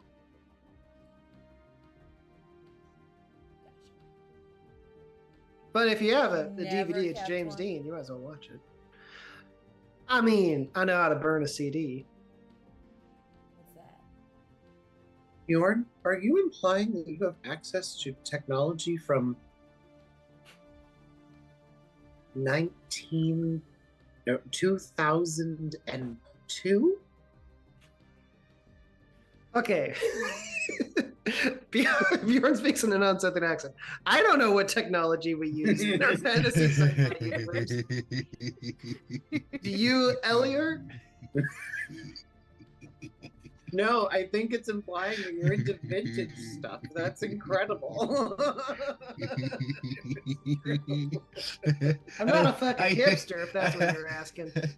I do like that not knowing what technology this quasi futuristic society at least uses. Going back to CDs is probably a Look, good shot. We all miss CDs, right? Or even cassettes in some We do. cases. There's a big Yeah. universe. They could have come back. I want to hold. Wait. They probably did. There You- are discs. Are you implying that we have gone back to physical media? Add that to the There's- timeline. Wouldn't that be progress at this point? There's too much media for it to be physical in this world. but there probably are places that have recreated compact discs that are far more technologically enhanced than our, like a CD for Bjorn would probably be an iPod. Um, but um, during this conversation, um, Pepper brings over some more bacon as you request it, and there is a knock. And by knock, I mean, I guess how your spaceship would work would be Quinn would go, Captain, Zeal talks at the front door. Oh, Says she's like a word. Seems positive. oh, good. Elliot is going to turn to the group. Zeal Talk is here. She'd like to speak with us. Would it be right for all of us to greet her? Tenebris has been at the mention that Zealtalk wants to come talk, has been like moving things on the table to make a space, and has assumed that is coming to join us for breakfast. That is very kind. Elior will start to walk to the door, whoever wants to follow him. Beard will play bodyguard again since Levi isn't here. I Don't shouldn't know do if you any would- talking. I'm gonna stay here. She says without lifting her head from the table, shoving another piece of bacon in there. That is fair. I did not mean to eat that entire plate of ice cream, but it did disappear. Sometimes that happens. It does. Occasionally, it's there, and then it's not there. How'd that happen? Anyway, Zeal talks at the door. All right, you make your way down to the front door, and Quinn will go. All right, Captain, you ready? Sorry. Mhm. All right. And the door will open. This little ramp will extend, and you see Zeal is dressed in some bright colors. She kind of has unattached sleeves on all of her tentacles that seem to be making up a sort of tie-dye pattern, and she'll sort of bring herself about to eye level with you all. So, well, morning. Hope you had a nice sleep. We try to keep the dock pretty quiet. Did get a little loud myself last night, so I hope I didn't wake anyone. But any big plans for the day? I just wanted to. Sorry. Before we get to chat around, I wanted to tell you I do have to leave like right around 5:15. So if you're gonna come, I'd love to bring you, but 5:15 is gonna be the latest if you're not here. There's plenty of ways to get down to Rebma. I got my shop down there too. But yeah, any plans? Anything I can help you with? Elior will first say, well, first, would you like to come in, or Yeah, I didn't want to assume, but that would be lovely. Oh, of course. We're currently in the middle of breakfast. You're welcome to some. She won't even hesitate. She'll start walking up the ramp. She's a tight fit, but she's able to again kind of really contort and rearrange her mass, and doesn't seem to have any real difficulty moving in. And those of you that didn't choose to come down that are in the dining hall will see this very large octopus woman sort of duck her way in and move about. Oh, sorry, we just get off in the corner here. I think that's probably best. She'll kind of like look around and she'll notice that you like very clearly made a space. She's like, oh, darling, that's very kind. I do not think I'm gonna fit right there, but I'll put a plate there, and we can eat right next to each other. Is that? I thought I smelled bacon from outside the ship. That is incredible. You just use one of those those chef machines that they got. I never loved those. Oh, I would be careful what you say around Pepper. Elior was going to say. So Pepper has the ability to come up and be sassy if she wants to be. All right. Yeah, Pepper will poke her head up. She goes, "Fuck that things." Right back at you. Oh, everyone, you remember Zeal Talk from yesterday. Zeal Talk, you remember everyone else. She'll wave at each of you with a separate tentacle at the same time. So well, and she'll kind of grab a little bit of the food and take a bite. Well, I don't mean to impose or anything. Just wanted to see if I could help y'all with your days, or if you had any specific plans that I could assist with. Is she being genuine or is something up? Make an insight check. Ooh, not good. That's a 10. I will say a mix of that and your ability to feel emotions. She's a real positive person. It's tough to read deeper. I will say Elior knows that you did very well in the negotiation with her yesterday, but it was not for lack of her being a shark. So it's very kind of her to offer help, and with a 10, you're sure she would give it. But I'd say even with a 10, just there, this is very generous.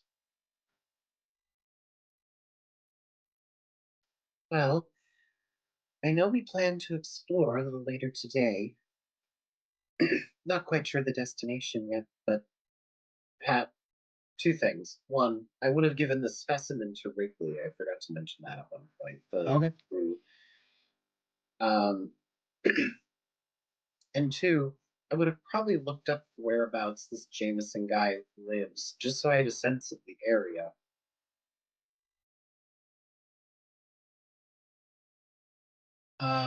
When you looked up where the address that he gave you, you see a couple skyscrapers and some buildings right around. The exact address looks like a parking garage. Interesting. So it's not actually a house. Not actually his address. No, there's no house anywhere near it. There are some potentially condos and high rises, but the exact address that you were given is the parking garage next door. Well, I'm stupid. I probably should have known better.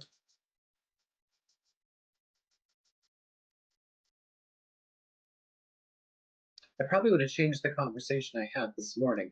But let's just go with Elior is naive. Sometimes you give people addresses and the GPS gives you a weird spot.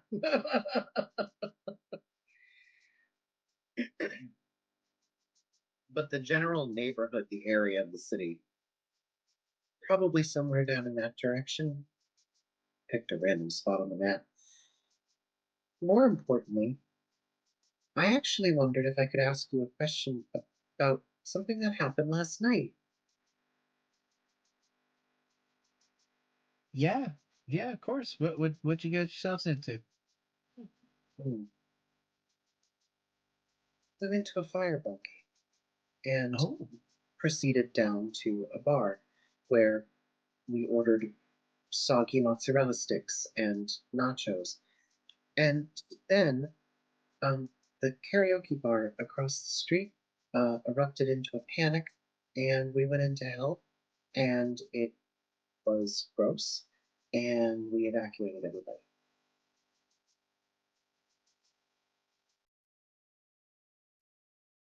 I'm sorry. I was fixated a little on the soggy mozzarella sticks. Did you see? They really weren't that bad. Okay. What about the They were karaoke that bar? Something happened at the karaoke bar last night. Something attacked it, and it was gooey and gross. And we tried to help, but afterwards, the police intercepted us and did not seem very happy that we helped. In fact, they told us that vigilante justice was not welcome here. Oh, oh, wow! I hadn't heard. Nobody was hurt, were they? People were hurt, but we were able to get those who weren't out. Shit, that's that's uncommon here. Yeah, I guess I can see the police being a little firm about that. Um, they don't. If you're able to go out there and be strong enough to deal with any problem that might come up, what's to stop you with becoming the unstoppable problem that decides what's right and wrong? Is she saying that in the sense of that's her philosophy, or like that's No, just more that's where the police would be having a problem with you. Is where she's trying to drive at, of like that that's where their issue to come up in a place like this. Um, that they don't trust us enough to make decisions like that. Hmm. Ben, Yeah. were you awake? Yeah. Oh, okay. You just seemed very, very like eyes closed, very still. Oh, sorry. I was a little bit zoned out. No, I feel like I just got called on by the teacher. Gettysburg Address. it's fine. I was just worried because if you were asleep, I would have helped you go to sleep. Like turned off your camera so you didn't just flop down in front of everybody. Oh goodness. I hope that wasn't embarrassing. I figured as much. I just like to let people know about those sorts of things. I appreciate it. I wasn't aware you all had I guess that particular set of skills as well. I knew you said you were scavengers, and that's how you got your material, but you're handy in a fight too. I think we're starting to learn that you can't have one without the other sometimes. We never steal from anybody. Oh no. She hesitates for a second. Tentacle will kind of come up to her chin. I can roll deception if you'd like me to roll deception on that question, given who I'm We rolling. didn't technically steal anything. None of us are stealing things right now. We haven't technically stolen anything. I think if you want to try and really pass that off as the cleanest thing you can, you are one of the few people that could probably make her change her mind. But she's heard that line plenty of times. It doesn't bother her. You had the certificates for the chips that you brought. She doesn't care where they came from. They were genuine. She brings a tentacle up to her chin. She points another one at you. Let's talk tonight on our trip. We might be able to do business. Elior smiles like he's so excited. She Will you play music again? Oh, I would be happy to play music again if you would. I'd love to play some music. At that, she'll finish up a last piece of bacon, drain it with some of the coffee. She goes, "Fuck, that is good. That beats the pants off any of the brew we got around here.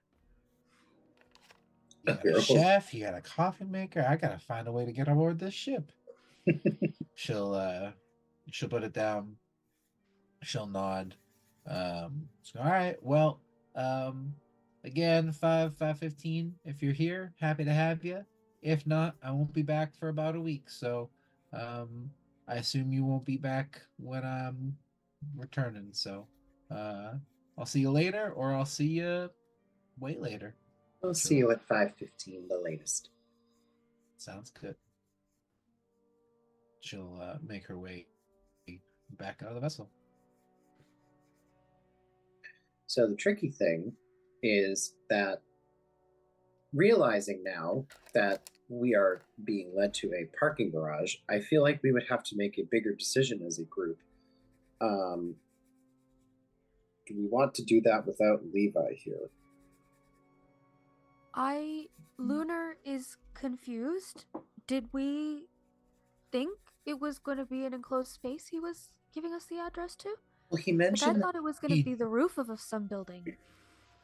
He was contemplating where he had to be able to bring you, and suggested maybe he'd have to settle for his home.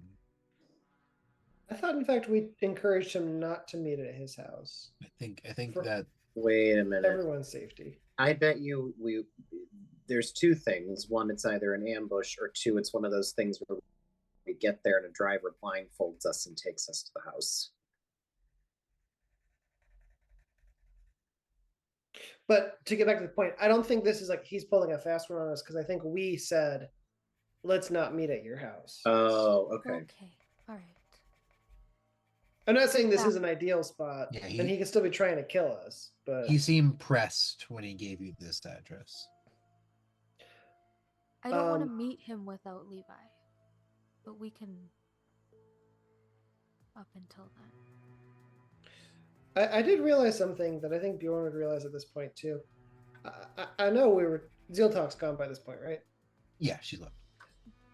I did realize something, Captain. So every day that we're traveling, we are still allegedly meeting up with the Code of Flamboyance at some point, right? And so that might change our calculations. Not about doing what we want to do today, but in a short period of time, we need a ship that's ready to potentially go into combat. That's going to take money. I only raise that because whether Zeal Talk or this gangster fellow, well, I suppose if their mission wasn't too untoward, we might want to actually consider taking it if they can get us the funds necessary to make our ship more defensible. Depend on the mission, I suppose. I do feel badly. I genuinely want everybody on this planet to be happy. And I did genuinely want to help Jameson yesterday. He seems like a person with a bad past, but whatever attacked him, I don't think that level of violence was justified. But I do kind of feel like I'm manipulating people.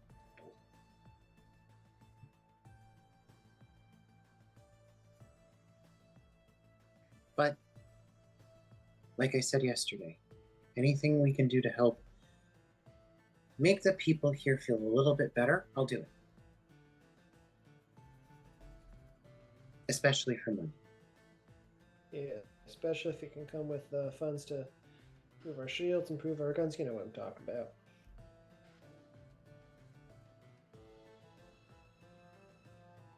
You know I'm all for upgrades.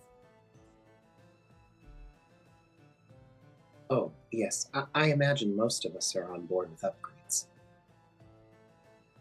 And I would love nothing more than for my expert engineer and mechanic to help install it. Thanks. Don't let them talk you into an installation fee. That's some bullshit. Takes like 3 seconds. I trust you.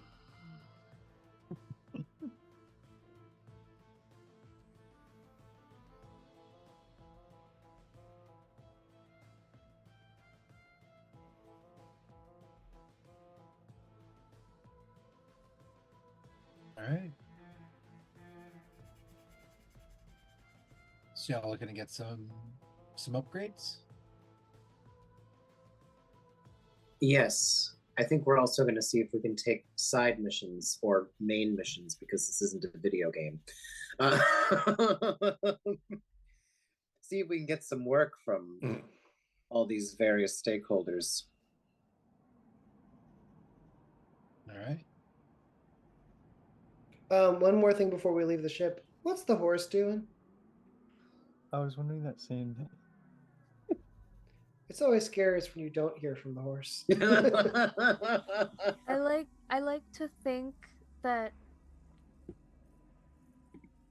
Oh fuck, because I haven't had any time. I got back, got drunk, passed out, woke up, came to breakfast. I mean, where does the time go? Truly. I would like the horse at some point to end up in my room, as Tenebris has used it a total of once. It's their room, essentially. And that way the horse is at least tethered to something.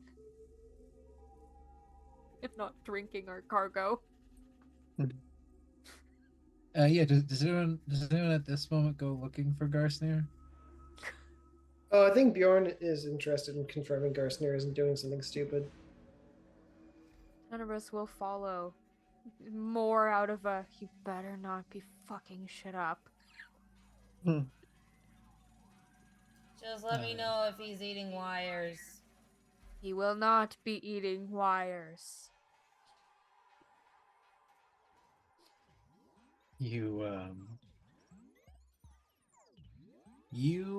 It takes a little bit to find Garsnir, but he is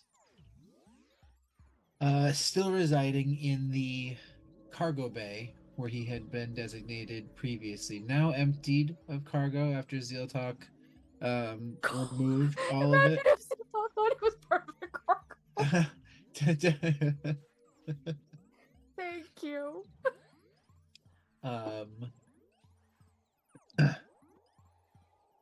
And as you get there, you can see these odd little clusters on the ship.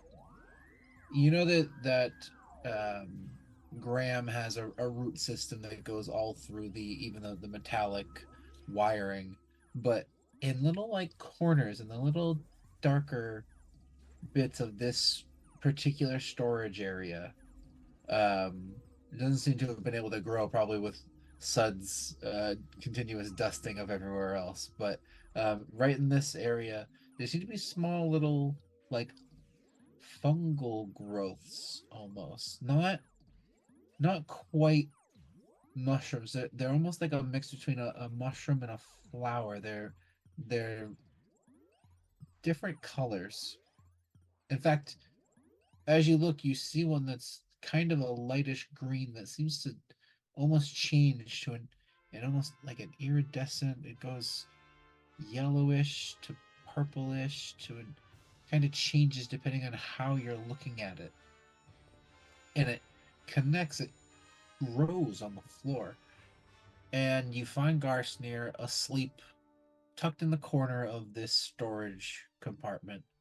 And there's a lot more of this growth here, and it looks less fungal here, almost like a coral, as it grows more, stacking on top of itself, like stalagmites growing from the ground from near Garsnir himself. And just Are we supposed to get this horse a litter box? Garsnir. What? Yes? Is this... And I'm gonna point to one of the stalagmite tights, I think. The one that grows up. I'm gonna Mites. point to... Tights are on top. I Gotta couldn't hold remember if tight. it was tight because they hang on tight, or if it was might because they need to be mighty to Because hang they on. might fall. No, And then I was just like, fuck. I point to him and I say, is this your presence Or your defecation. Neither. It's decoration, my love.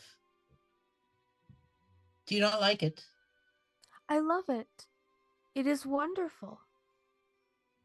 I would, if you are at home here, it would be difficult because we use this place for storage and often goods come in and out and would disturb. But I just needed to know if I were to relocate you to a more formal setting, if I would need to take this with you, or if it would. Oh, if Renew. I leave, it will disappear in good time. Am I going somewhere? I don't mean I don't take up that much room around the cargo. I promise not to drink more of the alcohol if that was a big deal. It was only a few kegs, merely you're- 5. Please cease speaking. I will. If you are comfortable here, then you may stay here. I was just worried the cargo would disturb you, but if it is We not, could then get you a stable. Graham, you could make him a room, right? I was thinking you could stay in my room as I have not used it. Yeah, I'd be able to rearrange any room to fit a different kind of person if that would be requested. Go,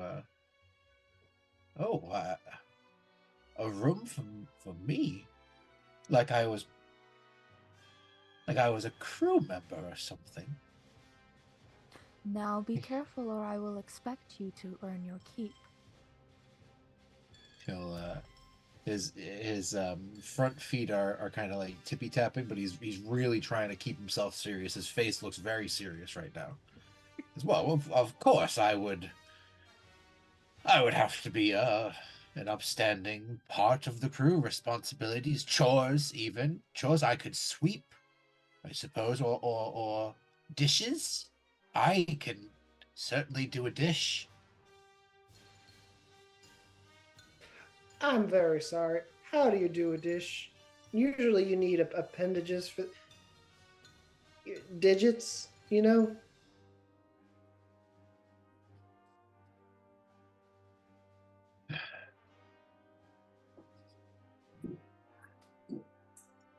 I stepped in it, It's a didn't fair I? question, actually. I'm I'm happy- interested. And she does lift her head off the table for this. Truly, Oh shit, I'm not there. Never mind. No, Your comm was on for a second. You're just like, yeah, I would like to know that.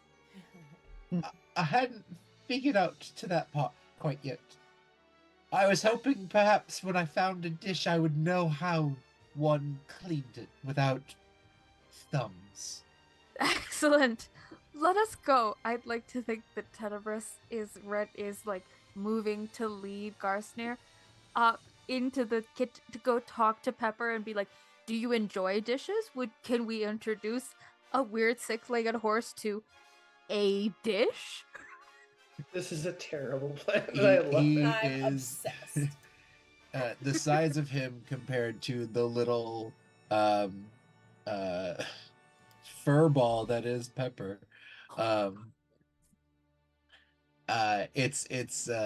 It's an interesting situation in the kitchen. Pepper's trying to be diplomatic. No. At the first sign of diplomacy, he's out. Yeah. Tenebris is very, very aware of diplomacy and very aware of diplomacy. And it's spotting the difference. They're like, nope. We need the chef to like us. Yeah, he will manage without trying to touch anything to break 2 glasses and a plate. And some French toast that was probably not going to get eaten by anybody will fall into the sink and will now not be eaten by anybody. I'm sorry, I'm a bull in a china shop, but I will find something, Tenebris. I will find a thing that I am. Geisner, I am not expecting you to assist. The Oh. joke was that if you were part of the crew, you would have to earn your keep. I am not expecting you to earn your keep. I just want you to be comfortable. You are more of a mascot. Oh, Well, you are more of a second. I wonder. No, I will think of that on my own. It's Suds, the ducks. No, Suds, that rabbit thing, the ducks, and then the horse. See, I was going to place him one below, but I could not remember who would be in between then to place him in sixth, but I do like him in fifth, yes. You could shall keep argue him. actually it's Suds, bunny, ducks, algae, and then horse. Because the algae hasn't done anything wrong. Anyways, what I am saying is you do not need to earn your keep. Would you like bacon? yeah, I certainly would. He's a little dejected. He'll find a way to fit himself in. While he's dejected, I'd like to call Graham. Graham, these mushrooms that the horse is making, I swear, some sentences you say and you regret having to ever say them. Do these pose a threat to the ship at all? Are they damaging your circuitry or anything like that? Uh, no, but they do seem mildly magical. They are from a magical six-legged horse. Can we eat them? I am not shocked they are magical. Carson, if I eat these mushrooms, am I gonna trip balls? Oh, well, I actually don't know. If I eat those mushrooms, I feel full for a day, and I wasn't sure if I could come up to your dining hall, so they seemed a good decoration to have. But if you had them, when was the last time a mortal ate a fairy mushroom? Well, I'm sure someone's done it before.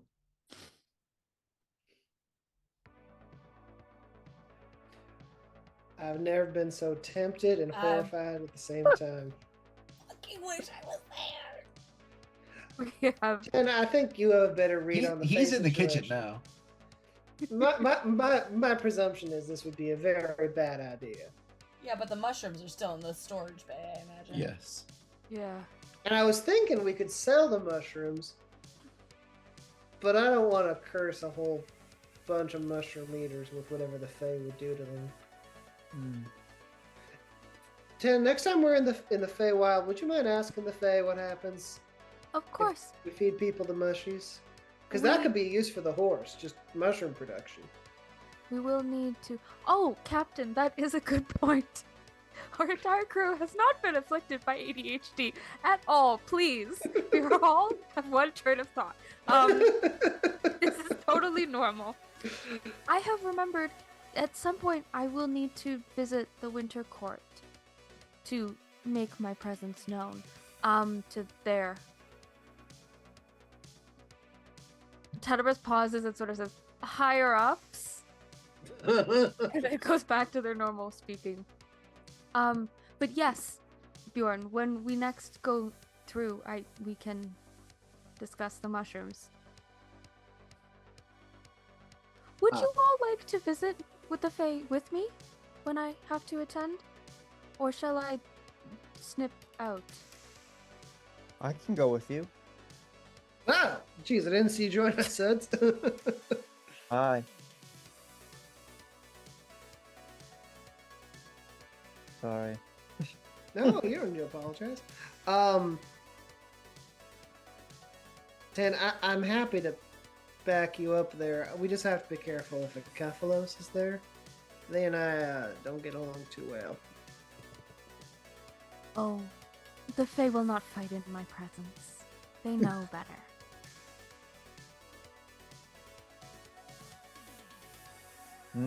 This is Lunar saying, I can continue to remember this, or we can just have it taken care of. It doesn't need to be a plot point if we don't need it to be a plot point. I have been meaning to ask you, actually. Why was I given to you? Not that this hasn't been fun, but I wasn't expecting to become a gift. And I not that you don't seem kind, but why? He thought there was. I thought you had candy.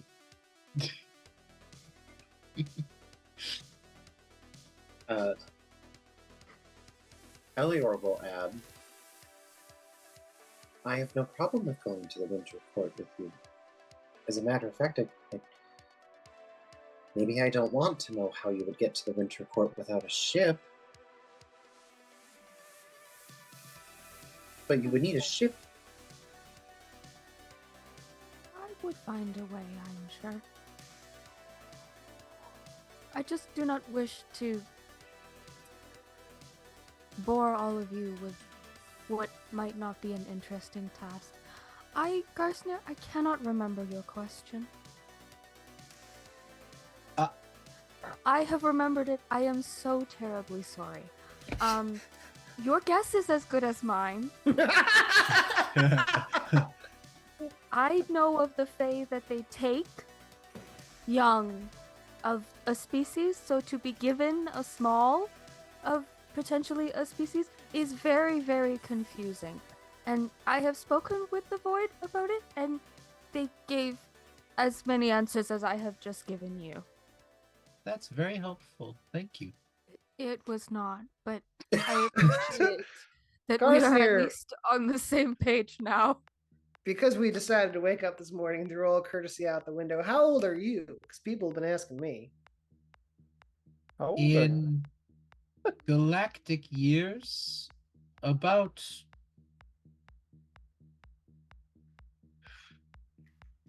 I screw up this math all the time. It's 7 or 500, and I can't for the life of me remember which. I'm not that old. Really, I'm not. I barely remember Baitnav.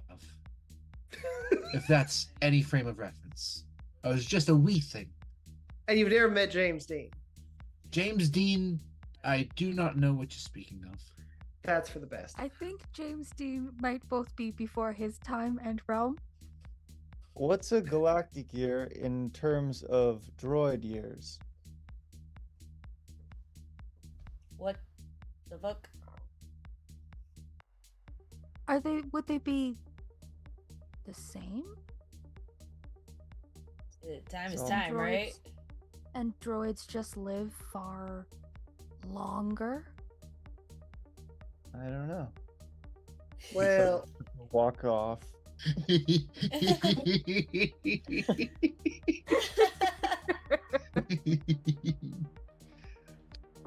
He's very curious, that one. He is wise beyond his years. To your question, Captain, I can return to the Feywild at least, if you so needed transport. Tenebris, I could guide you there myself. But I don't like to travel alone, so we've got that. You will not. I think the Feywild would be a lovely destination after the last 2 planets we've been on.